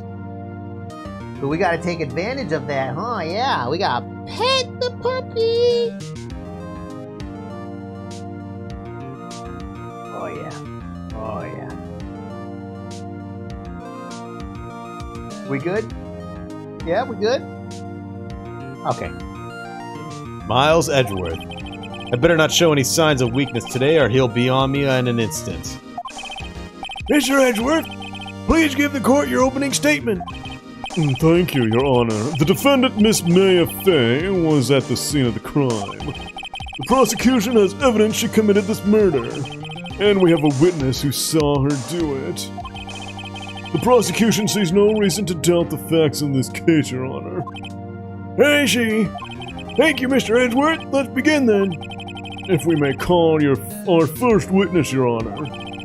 The prosecution calls the chief officer at the scene, Detective Gumshoe. Witness, please state your name and profession to the court. Sir, my name is Dick Gumshoe, sir. I'm a detective in charge of homicides down at the precinct, sir. Give Edgeworth a sexy voice? What is a sexy voice? Detective Gumshoe, please describe for us the details of this murder. I mean, do you want me just to go like, Oh, I call Detective Gumshoe. Very well, sir. Let me use this floor map with the office to explain. The body was found by this window here. And the cause of death? oh, And the cause of death? Loss of blood due to being struck by a blunt object, sir. The murder weapon was a statue of the thinker found next to the body, sir. It was heavy enough to be a deadly weapon, even in a girl's hand, sir. what's up, Quinn? Yeah, she got bonked by that. The court accepts the statue as evidence. They're still calling it a statue. Floor plan added. Now, detective. Yes, sir. You immediately arrested Miss Maya Fey, who was found at the scene, correct? Can you tell me why? It's got kind of a weird. It's very strange, very straight lined right here. It's kind of, it's like a Cro-Magnon, right? This right here, this right here. Very odd. Maybe the mouth is just a little too big. It's kind of like a monkey face right here. Yes, sir. I had hard evidence she did it, sir. Hey, Detective Gumshoe, please testify to the court about this hard evidence.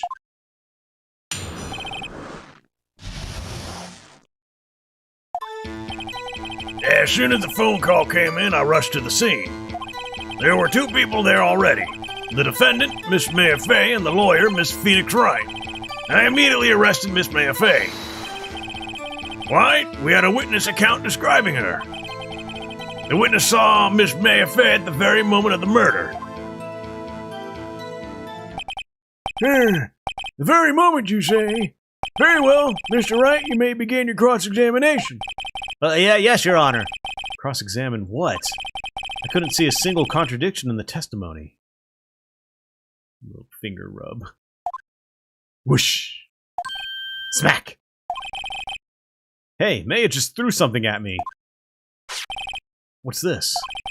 When my sister couldn't find any contradictions in a witness's testimony, she would bluff it and press the witness on every detail. The witness always slips up and says something wrong. It worked lots of times. I should have expected Maya would know some of her sister's tricks. Alright, let's give this a try. Something the matter? No, Your Honor. I'd like to begin my cross-examination.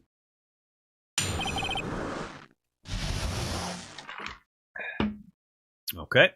As soon as the phone call came in, I rushed to the scene. There were two people there already. Defendant Miss Maya and the lawyer, Mr. Phoenix. I immediately arrested Miss Maya. We had a witness account describing her. The witness saw at the very moment of the murder. We're gonna press on that. See you later, Dan. You take care, buddy. Hold on just 1 second. Yeah? If I had heard correctly, you said you arrested her because you had hard evidence she did it, correct? Did I say that, me? I heard you say it. Hey, you did say it. You said it all right.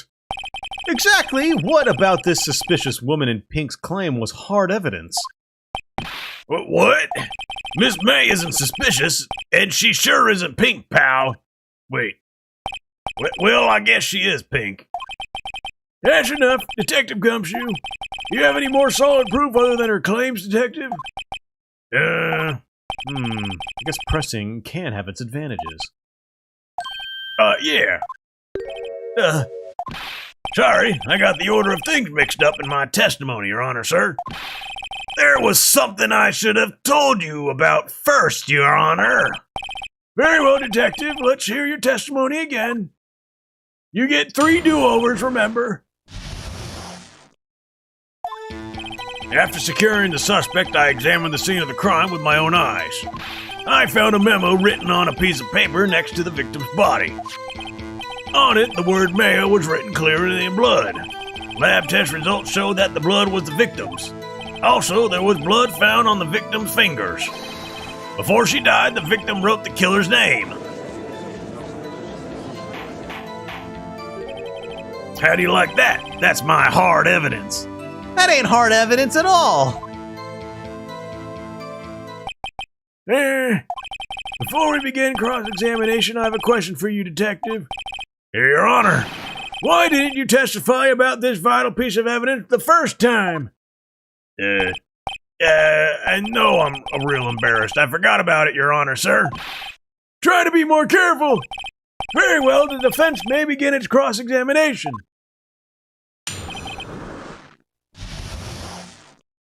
Does he look kind of drunk? The scene of the crime with my own eyes. Found a memo written on a piece of paper next to the victim's body. On it, the word Maya was written clearly in blood. Lab test results showed that the blood was the victim's. Also, there was blood found on the victim's fingers. Before she died, the victim wrote the killer's name. Are you sure about that? Detective Gumshoe, do you get a lot of cases where the victim actually writes the killer's name? Sure, it happens all the time in books and the movies. This isn't a movie, Detective. Oof. Let's talk about reality, shall we? I guess. I haven't heard of many cases, no. Don't you find it a little odd that the victim would write down a name? Especially the name of her own sister. Yeah, actually, you got a point, pal. Oh! Stop right there! Silly. The witness's opinion on the matter is irrelevant. The facts are clear. The victim wrote down the name of the accused. The victim told us the name of her killer. Order! That didn't go so well. That's right, what he said. That's his whole testimony. Alright, there has to be a contradiction in there somewhere. Let's find it. Let's see what we got. So we got the murder scene fan collapses. Department store receipt with letters written in blood on the back. Wiretap. Murder weapon looks like a statue, but it's actually a clock. Broken remains of a glass light stand broken beyond all recognition. This was at 9:27. And the time of death was 9 p.m.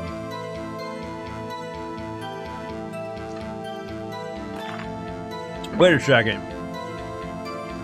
And for time of death... Yeah, the death was instantaneous. So how did she get the time to write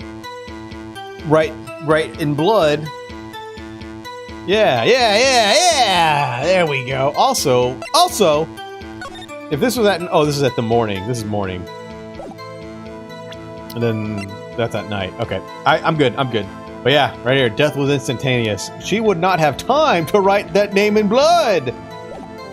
So let's find out what we can hit. Written on a piece of paper next to the victim's body. On it, the word male was written clearly on blood.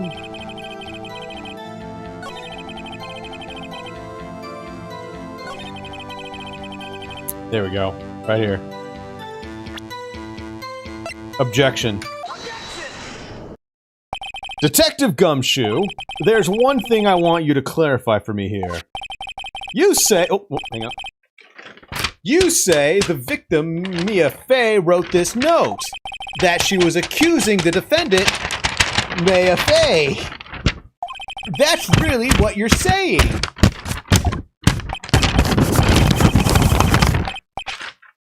Yeah, what? This isn't one of those lawyer tricks now, is it? Of course she wrote it. Who else could have? You have it backwards, detective. But backwards? The victim is the only person who absolutely could not have written it. This is a report from your department, detective. Immediate death due to a blow from a blunt object. She died immediately! But... No butting your way out of this one, detective. Order! Order! The defense has a point! Someone who died immediately wouldn't have had the time to write anything down. Mr. Wright, I beg your pardon, but when exactly did you obtain that autopsy report? When? I forgot. Hang on. Dog pet now. Yes, Pupper. Yes.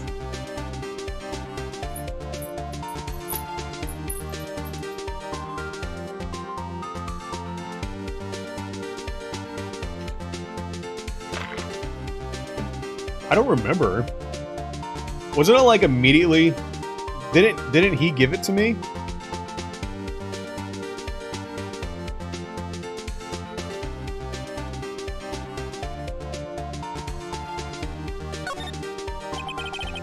It was the day after the murder. The prosecution's point being...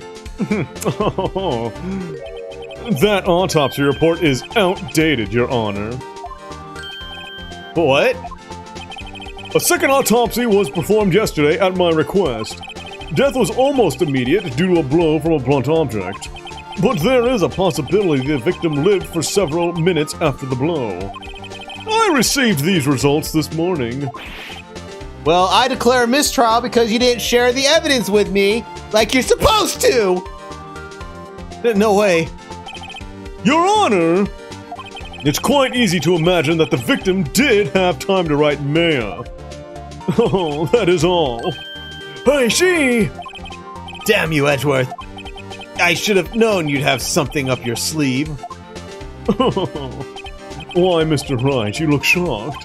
Something you want to say? Detective's a sham. I'm a sham! I'm a sham! I don't want to say anything. Can I just not say anything?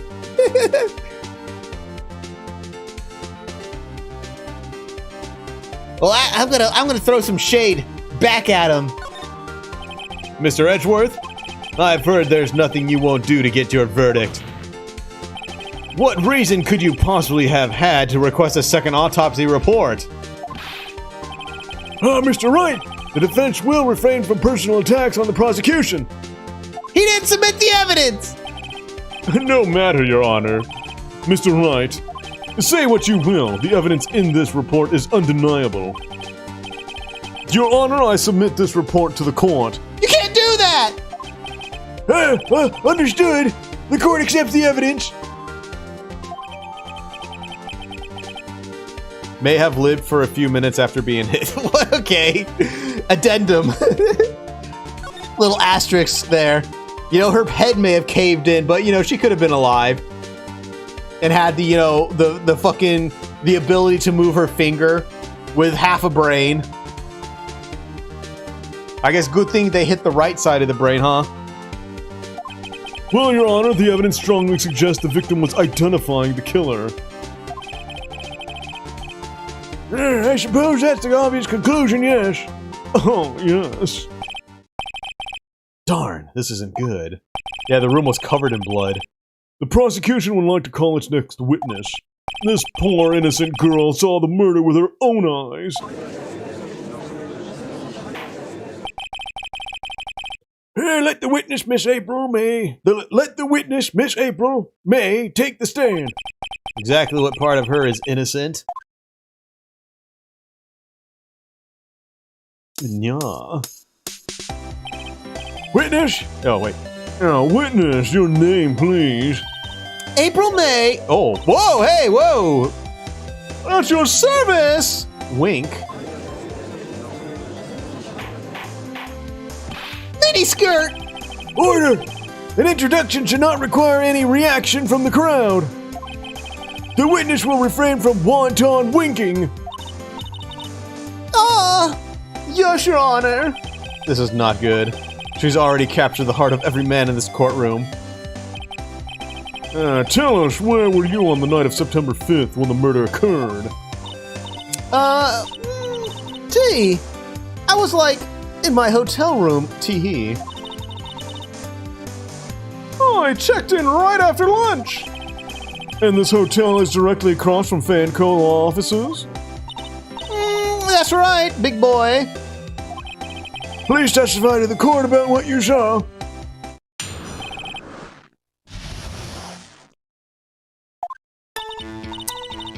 It was like 9 at night. I looked out the window, you know. And then, ooh, I saw a woman with long hair being attacked. The one attacking her was the mousy girl sitting in the defendant's chair. Then the woman, dodged to one side and ran away. But that girl, she caught up to her and she hit her.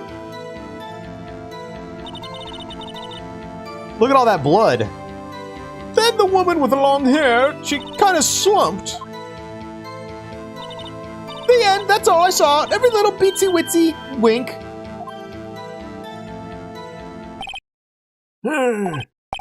Well, Your Honor. I see. It is a remarkably solid testimony. I don't see a need to trouble the witness any. Wait, Your Honor. Hey, yes, Mr. Wright. What about my cross-examination? Oh, I thought the witness's testimony just now was quite firm. Firm? Don't you think? Mr. Wright, I understand you were Miss Maya Fey's understudy, were you not? You must know her techniques well. Her cowardly way of finding tiny faults in perfectly good testimonies. Hey, how dare you? Well, Mr. Wright, will you cross-examine the witness? Yes, I'm doing it. No thanks. What's up, Bender? I'll gladly proceed with the cross-examination. If only because I have a feeling Edgeworth doesn't want me to. She has to have some weakness. Very well, you may begin your cross-examination.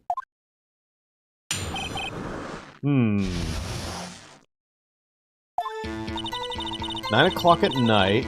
We looked out the window. Wait a second.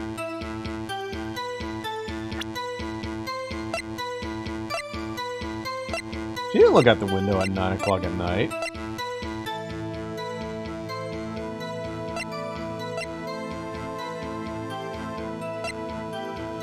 It might have something to do with this.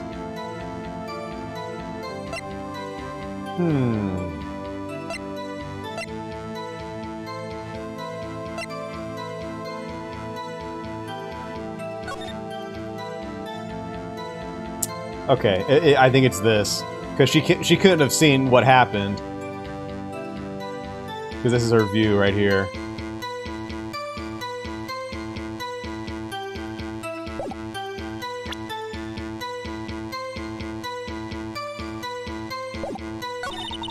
I saw a woman with long hair being attacked. The one attacking her was the mousy girl sitting at the defendant's chair.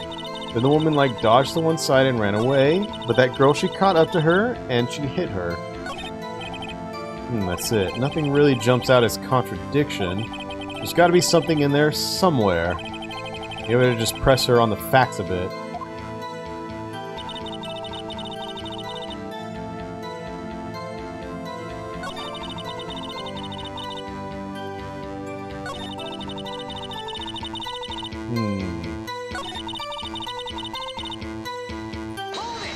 Let's press that. She dodged? Dodged what? Oh, well, the attack! Please continue your testimony.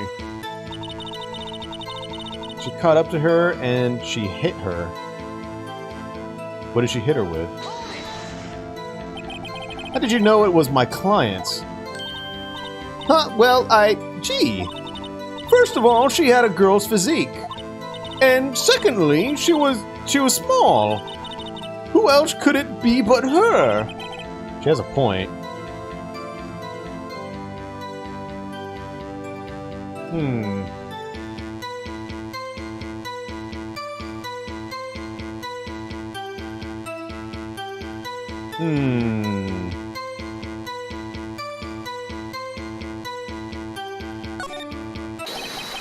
Hold on a minute, that testimony stinks. What? Miss May, I'm willing to bet that you're lying. Are you telling the truth? Did you really see the defendant?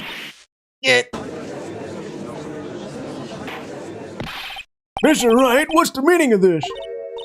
Yes, what is the meaning? Somebody tell me because I'm clueless about this, I mean. Okay. If you had really witnessed my client, Maya Fey, you would have noticed her clothes before noticing her physique. Got her. Snake woman! She's not a cat, she's a snake! No one wears clothes like this on a daily basis except her. And I'm no expert on fashion, but her hairdo looks far from normal to me. However, the witness's testimony mentions neither of these things. The testimony is bogus. But... So we don't know if she was dressed that way the night of the murder. I was there! She was, Your Honor. I saw her. And so did Detective Gumshoe. What do you say to that, Miss May? What are you trying to say, you mean lawyer? I saw what I saw. I just didn't think all the trifling little details were necessary, darling. Miss May, the court would like to remind you to please omit nothing in your testimony. I'm sorry, Your Honor. I'll be a good girl, I promise. Wink. Your testimony again, if you would. Damn, I almost had her. Rawr. I did see everything. I did. The victim. Oh, here we go. Now here's the window. The victim, the woman, dodged the first attack and ran off to the right. Then the girl in the hippie clothes ran after her. And she hit her with that weapon. I saw it. I did. That clock, the kind of statuey clock, the thinker, I think. Well, does the accuracy of my report not startle you? I see. I only wish you had been so detailed from the beginning. How did you know it's a clock, you whore? Ah! You can't say that! Please begin the cross-examination. Let's see. You see everything? The victim, the woman, dodged the first attack and ran off to the right. I think it's... it's something with this. The girl in the hippie clothes ran after her. And she hit her with that weapon. I saw it, I did.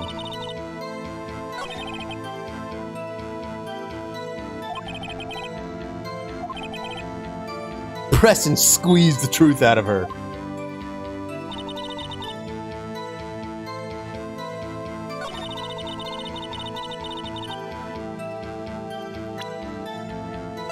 Excuse me, objection! This evidence clearly reveals a contradiction in that statement, Your Honor. How exactly are that evidence and the statement just now related? They aren't, are they? No. Not at all. Mr. Wright, please think the facts over before making accusations. What the fuck? I don't think they won me any points with the judge. Thug! Dodged the first attack and ran off to the right. Then the girl in the hippie clothes ran after her, and she hit her with that weapon. I saw it, I did.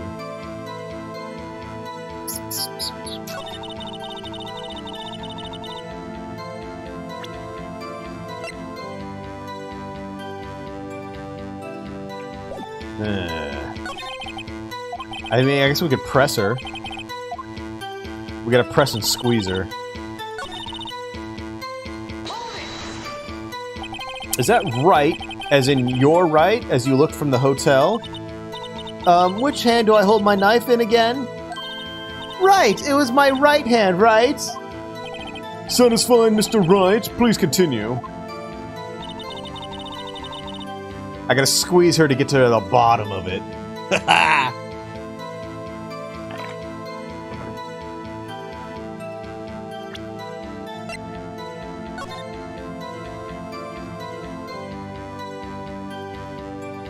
So they ran to the right.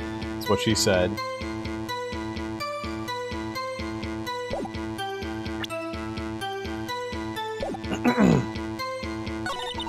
Hit her with that weapon. Where did this weapon come from? She picked it up from the desk. Hey, what sort of weapon was it? That clock.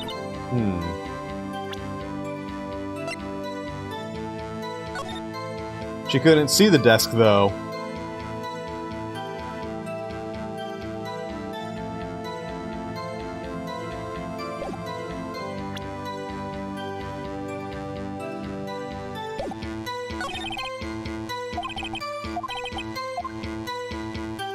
Was that it?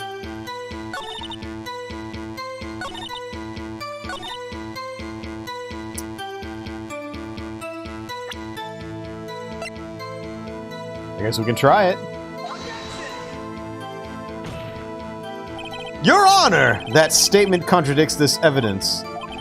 It does? I don't see anything contradictory. Fuck!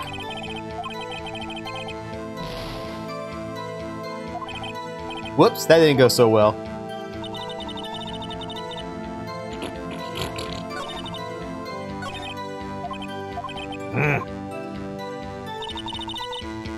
Maybe it's this one. So you saw me then, too. Of course! I remember that spiky hair anywhere.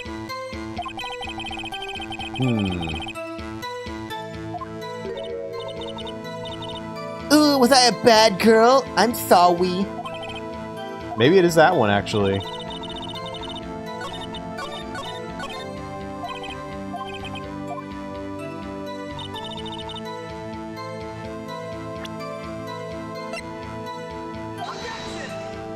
You didn't see everything. Damn it!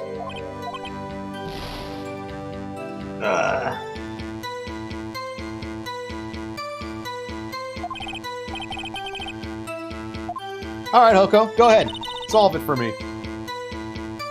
Go ahead. I'll wait. I'll pet my dog.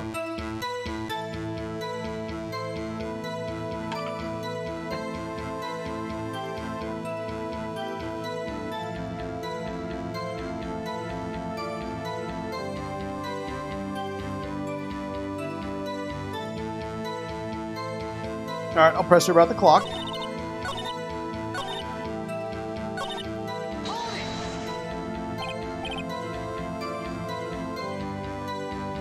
A clock? Didn't this come up in another testimony recently?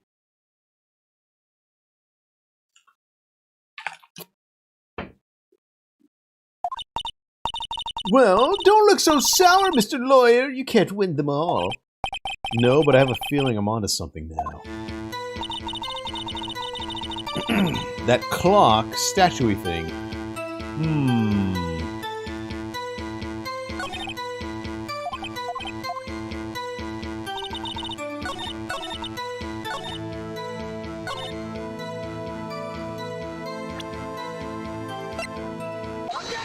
There you go.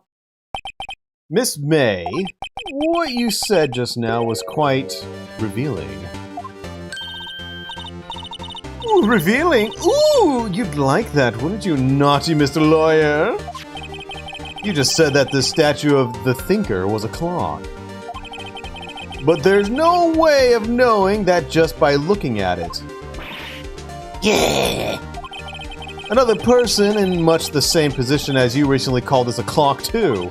And he was found guilty of murder. Order! Order! Miss May, can you explain how you know this was a clock? Oh, The witness saw the murder with her own eyes. That's all that's important here. The defense is trying to confuse the issue with the trivial concern. Hey, yeah, of course. You want to withdraw your question, Mr. Wright? But questions are all I have, Your Honor. And as you may recall, I've caught murderers with these questions before. Well, only once. Objection sustained. You may continue to question the witness. Whew, that was close. If he stopped me there, the trial would be over. Huh? What? So what happens now? What happens now is you answer my question. How did you know it was a clock? what? Because I heard it. Yes, I heard it. It's say the time. So you've been to the law office of Fay & Co. No, hey, I didn't say that. Why would I go there? I heard it from my hotel room. The law offices of Fay & Co., where the murder took place, is very close to the hotel. She could easily have heard the clock. Hey, well, Mr. Wright, are you satisfied? No, the fucking window was closed. No, Your Honor. I can't give up now. I'm not satisfied because she couldn't have heard it. Wait. It wasn't working, was it?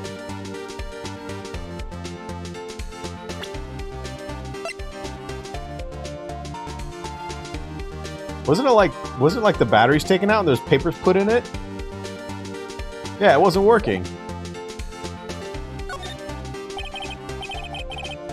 Yeah, she took the clockwork stuff out. Your Honor, members of the court, it is inconceivable that the clock in question rang. That clock is missing its clockwork.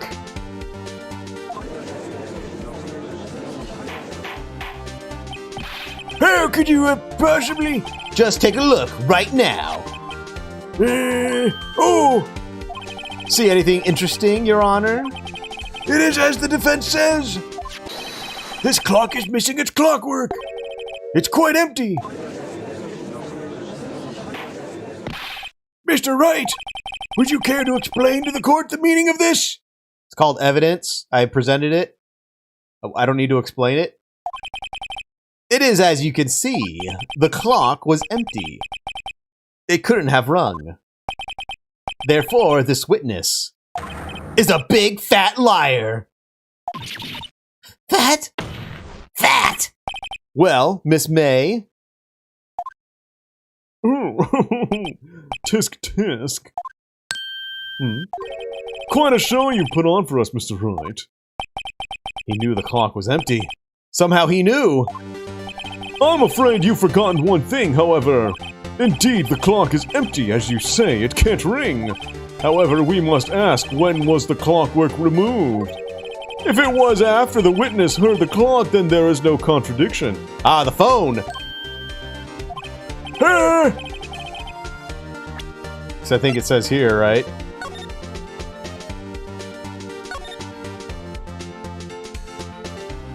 Right here, yeah.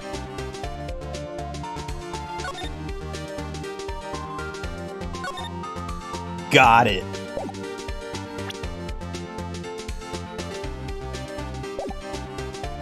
There is a possibility. The clock might have been emptied after she heard it. And that is exactly what happened, Your Honor. Well, Mr. Wright, can you prove when the clockwork was removed? Yes. Ho, impossible, of course. I have proof. What? Wasn't it you who told me proof is everything? Well, I was listening. And now I'll show you the proof you like so much. The evidence that proves when the clockwork was removed is... Take a look at this. It's a very cute cell phone. Ooh, I have a girly... You have a girly phone. Whoa, wait. This isn't my phone. Listen. This is the defendant's cell phone, and it contains a recording. A recording of a conversation she had with the victim on the day of the murder. Order!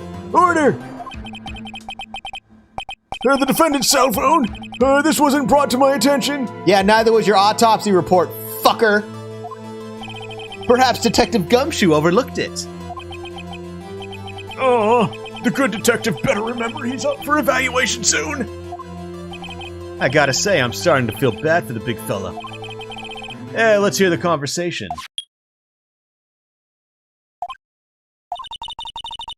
So you just want me to hold on to the thinker for you, then? If you could, I should probably tell you the clock isn't talking right now. It's not working? That's lame! I had to take the clockwork out, sorry! A beep. Your Honor, I think this makes it clear the clockwork was already gone by the time this was recorded. Which was well before the witness even arrived at her hotel.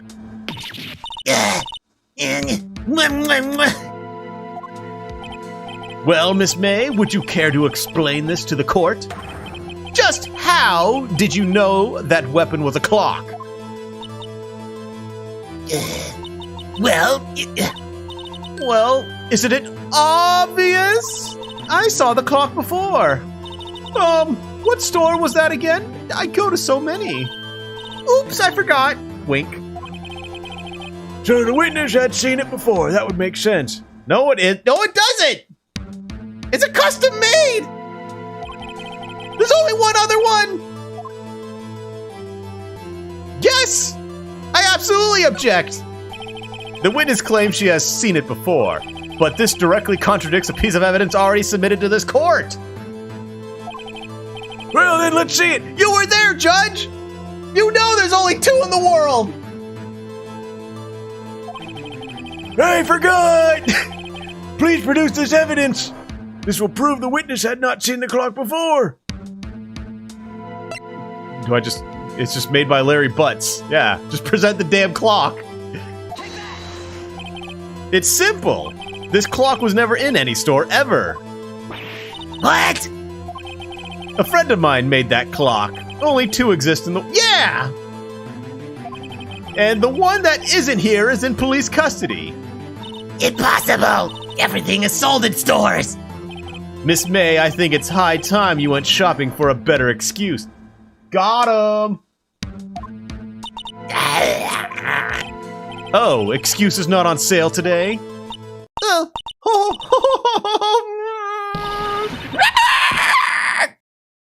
Oh, she go, what the fuck?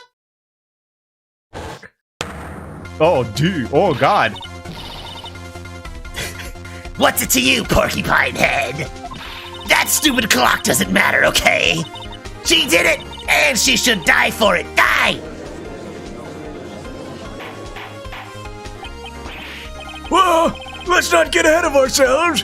This is a court of law, and the witness will remain calm. Oh. Oh. Silly me. Did I, lose it? I guess I did. Wink. Scary. Miss May, let me ask. Tell me, how did you know the weapon was a clock? Damn, dude, she looks like a JoJo character. There you go.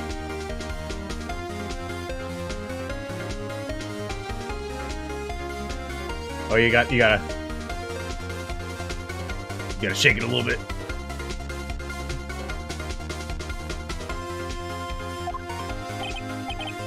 Oh dear. Does the defense have any opinion on this behavior? Okay, this is it. Yes, Your Honor. Allow me to explain how I see the truth of the matter. Miss April May, you knew the weapon was a clock because... You held it? No, she didn't hold it.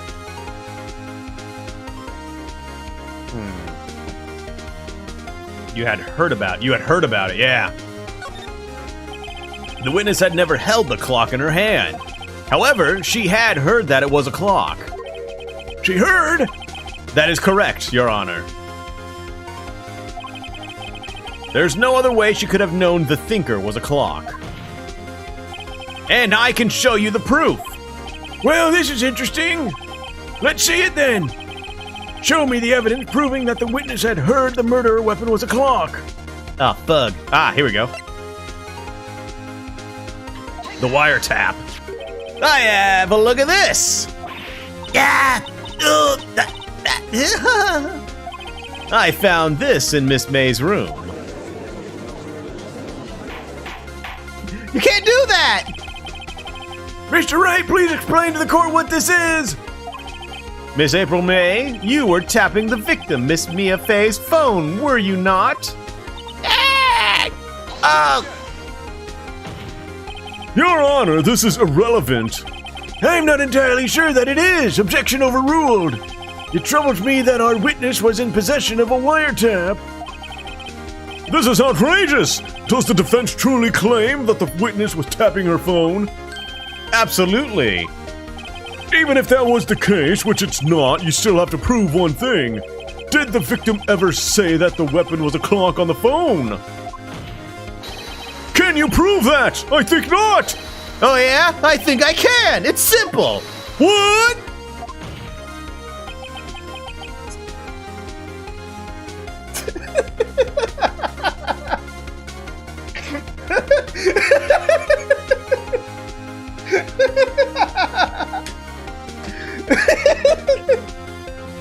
I'm sorry. Here's my proof. The proof that the victim said on the phone that the weapon was a clock is...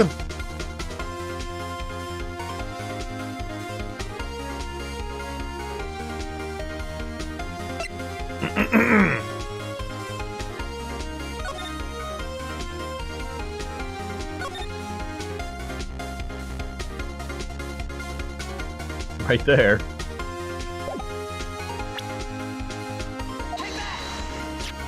I present the defendant's cell phone.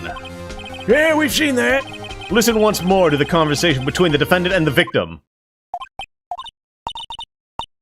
You haven't called in a while. Well, actually, there's something I want you to hold on for me. It's a clock. It's made to look like a statue, the thinker, and it tells you the time. Miss April May, you used a wiretap to listen to this conversation. That's how you knew the thinker was a clock. Am I wrong? Yeah. Yeah. Your Honor, this is ridiculous.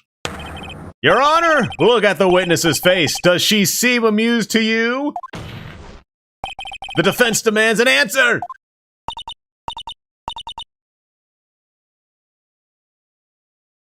Happening again.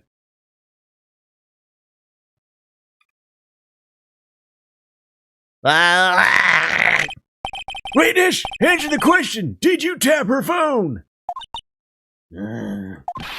Miss May? Shut up, all of you. What gives you the right to talk to me like that? You lawyer. I really wish it did that sound some more. That's no fair, all of you ganging up on me like that. Oh, so I'm the bad girl, is that it? Is that it?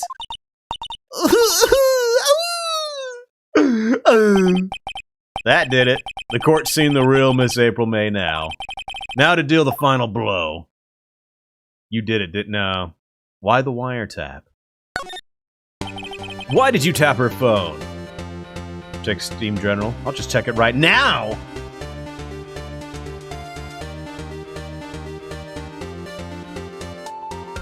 Yeah, that's good.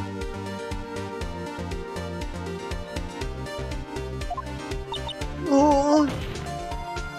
Answer the question! Do I have to?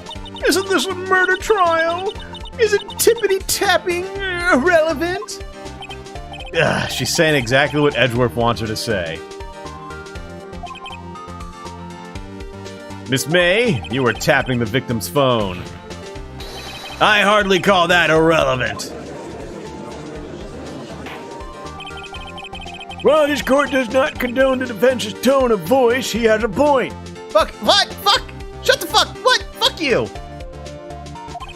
Well, Miss May, do you have an explanation for the court? They treat me like a baby. You shouldn't raise your voice at her, Mr. Phoenix. Can you prove you had nothing to do with the murder, even though you tapped her phone? Ha! I'd like to see her pull that off. Mr. Lawyer, I saw that evil grin. You were probably thinking I'd like to see her pull that off, weren't you? Damn, she's good. Damn, she countered my objection. How do I fight this harlot? How's that good? What the fuck? Why is this even relevant? Well, you're not the first man who's thought that, and of course I can and will. You can't be serious. Way, I say way! Oh, I assure you I'm serious, Mr. Lawyer. Love that face, man. Okay, so the killing happened around 9 at night. Why, that's just when I was getting room service from that sweet bellboy. Room service?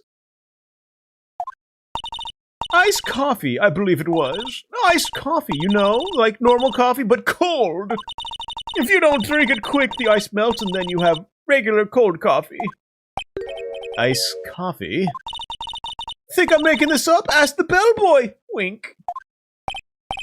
Ergo, the witness was not on the scene at the time of the murder. I didn't say she was. Hey, where does that leave us? She had an accomplice. It is my greatest pleasure to inform you that the witness appeared to have been tapping the victim's telephone. However, that is a separate crime with no bearing on the current case whatsoever. Her testimony stands. She saw the defendant Maya Fay commit murder. Yeah, but she's also a liar. She can't be trusted to testify. She's lying! No, they're going to let her just walk away? There's no way I can win this unless I tie Miss May to the murder somehow. Well, does the defense have anything to say? Well, come on, think of something. Call the bellboy as a witness. Continue examining Miss May. Let's continue examining her. Right, on with the cross-examination. What exactly do you have left to examine, Mr. Wright? Miss April May has admitted to the wiretap, yes. But that bears no relevance to the case at hand. Murder! There's no way you can prove any connection. Uh-oh. Hank, this can't be the end, but I'm out of evidence. Then I believe the cross-examination is over. Mr. Hedgeworth, does the prosecution have any other witnesses to call? None, Your Honor. She's the last. What? But that means May is guilty? No! Wait, Your Honor. What? The defense would like to call the bellboy after all. Tisk, tisk, tisk. As I thought. May I remind you, dear Mr. Wright, should you question the bellboy and Miss April May's alibi proved to be solid, then by default your client— What? What the fuck? That's not how this works! What is this guilty until proven innocent bullshit? You played the game! Sorry, but she's guilty! I mean, this is how it works in Japanifornia, remember? By default, your client will be pronounced guilty. That's not how this works! Are you prepared to accept my condition? It's like, well, yeah, well, you can call a witness, but if he can't prove it, you risked it, so that means she defaults to guilty.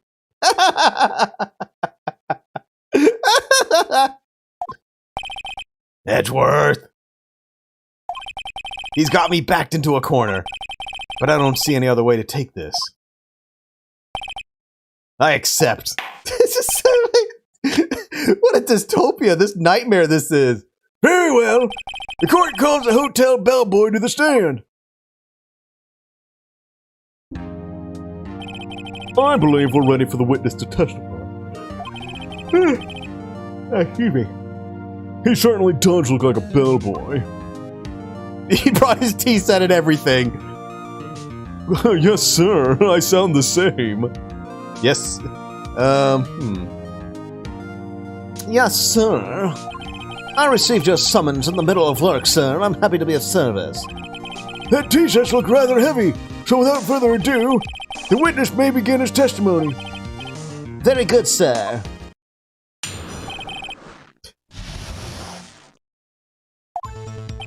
I am the head bellboy at the fine Gatewater Hotel in the business of 4 generations. I believe I received a call after 8 in the evening from our august Miss May. She asked for an iced coffee to be brought on to her at 9 on the dot, sir. I brought it I brought it to her at precisely the requested time, of course. And I delivered the iced coffee to our guest Miss May herself. I see. The defense may begin its cross-examination. I'm surprised he wasn't like, Well, that's a solid testimony. She's guilty. Sorry, Mr. Wright. I'm ready. This is it. If I can prove Miss May was involved with the murder now, May will be finished.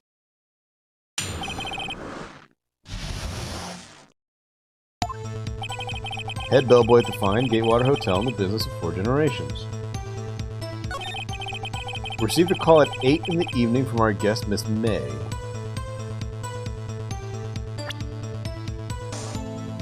It's like, I don't know if I have anything.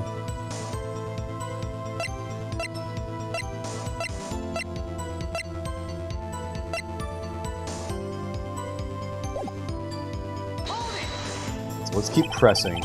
Are you sure it was Miss May on the phone? Absolutely, sir. How can you be so certain? I checked Miss May in personally, sir. Not only did she see her in all of her stunning radiance, but I also heard her voice. And then I saw them, and I... The point being, I remembered her quite well, sir. Yeah, what then? Iced coffee and brought it to her at 9 on the dot. Her snitties. 9 on the dot, you say?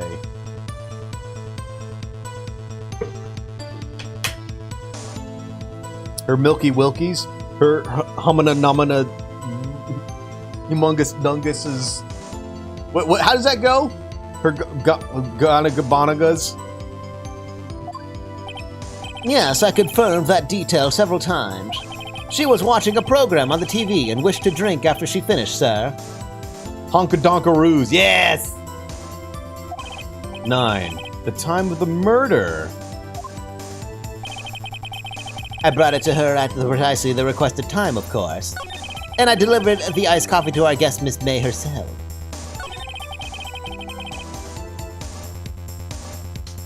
So the time of the murder, he brought it, he met her, so she wouldn't be able to see the murder because she was getting her iced coffee. Debana honkarana, ganga honka baganagas, dohanka bankaroos.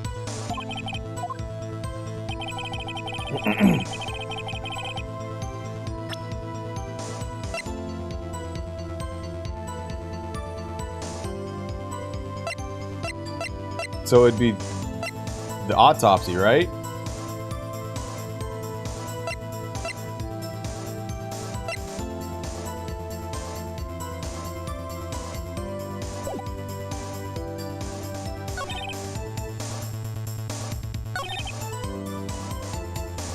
Nine on the dot. Yeah.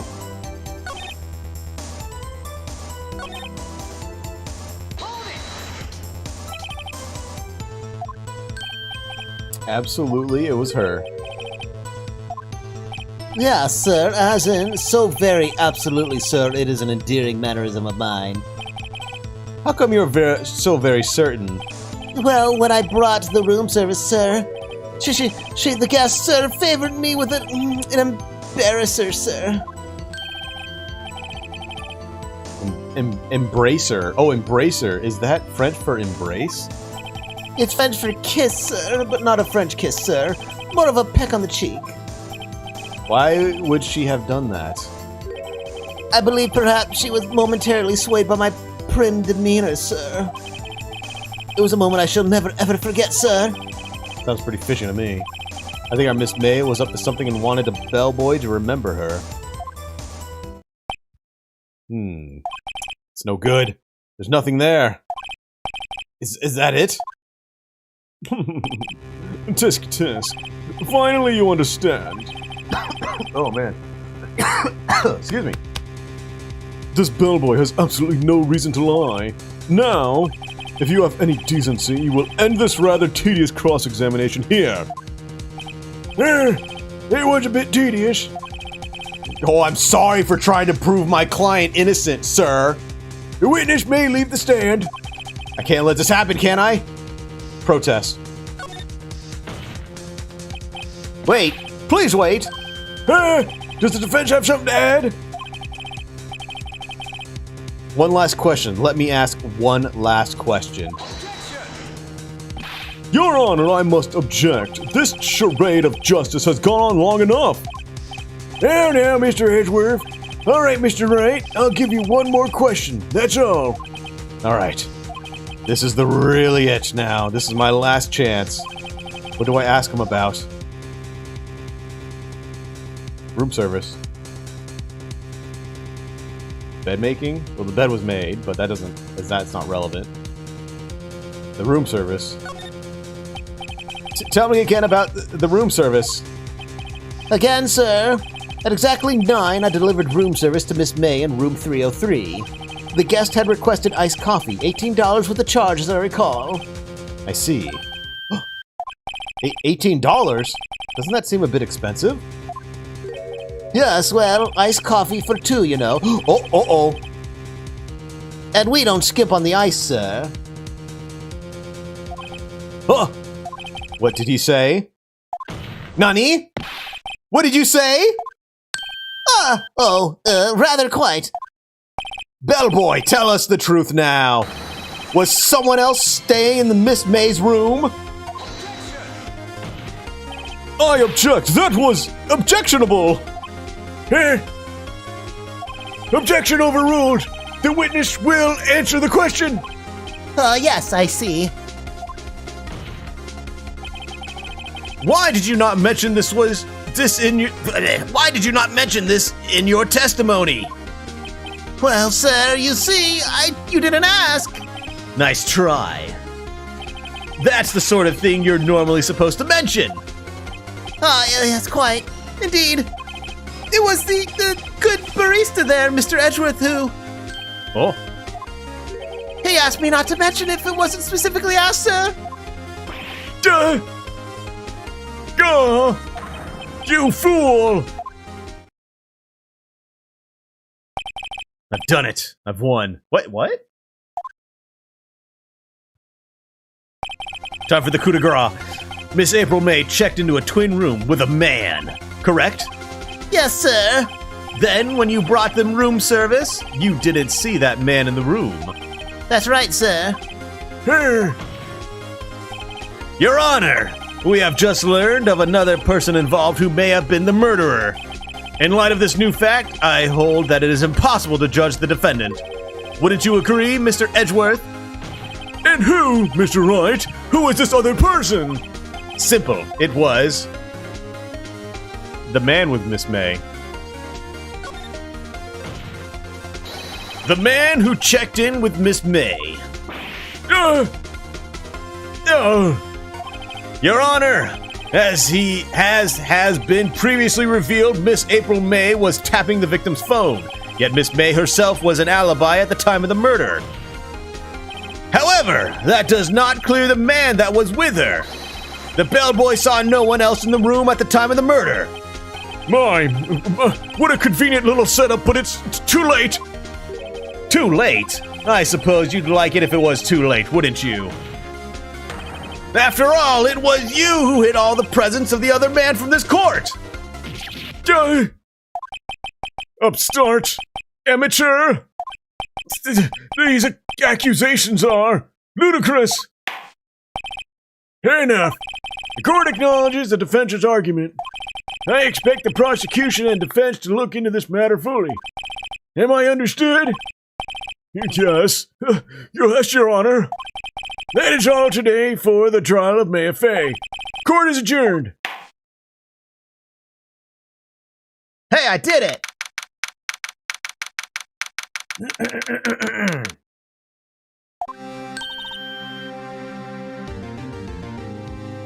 Mr. Wright, you were amazing in there. Really? I think I might be your newest fan. Oh, I was just doing my job, you know?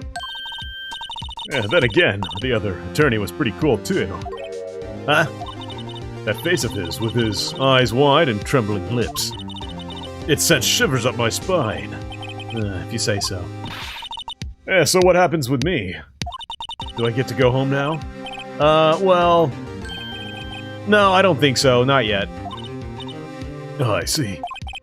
But I got a great lead in today's trial. A lead? That man with Miss May, he's the key. Oh, I get it. What happened to Miss May after that, anyway? I heard they arrested her. I guess she's learning her charms won't work everywhere. She's probably at the detention center now. I may have to go down there later. Anyway, this case is far from closed. Yes, sir! I'm gonna go find out more about this man. Yeah, do you think he was the one who... Maybe so. Sis, don't worry, I'll find him by tomorrow, I promise. Yeah, I'm counting on you. I asked for a full record of April May's testimony. I thought it might come in handy during the trial tomorrow. But now that I have it, I'm not so sure. Most of her testimony was all lies. In fact, there's only one part that hasn't been stricken from the record. The victim dodged an attack and ran to the right, but she was caught and struck. I don't know how much good this will do me at all now. Anyway, time to hit the pavement and do some investigating. Maya doesn't belong in that detention center, and it's up to me to set her free.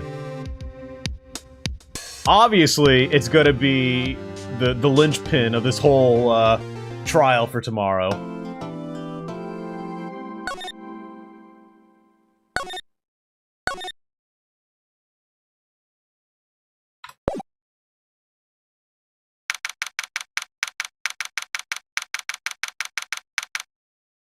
Alright, my friends.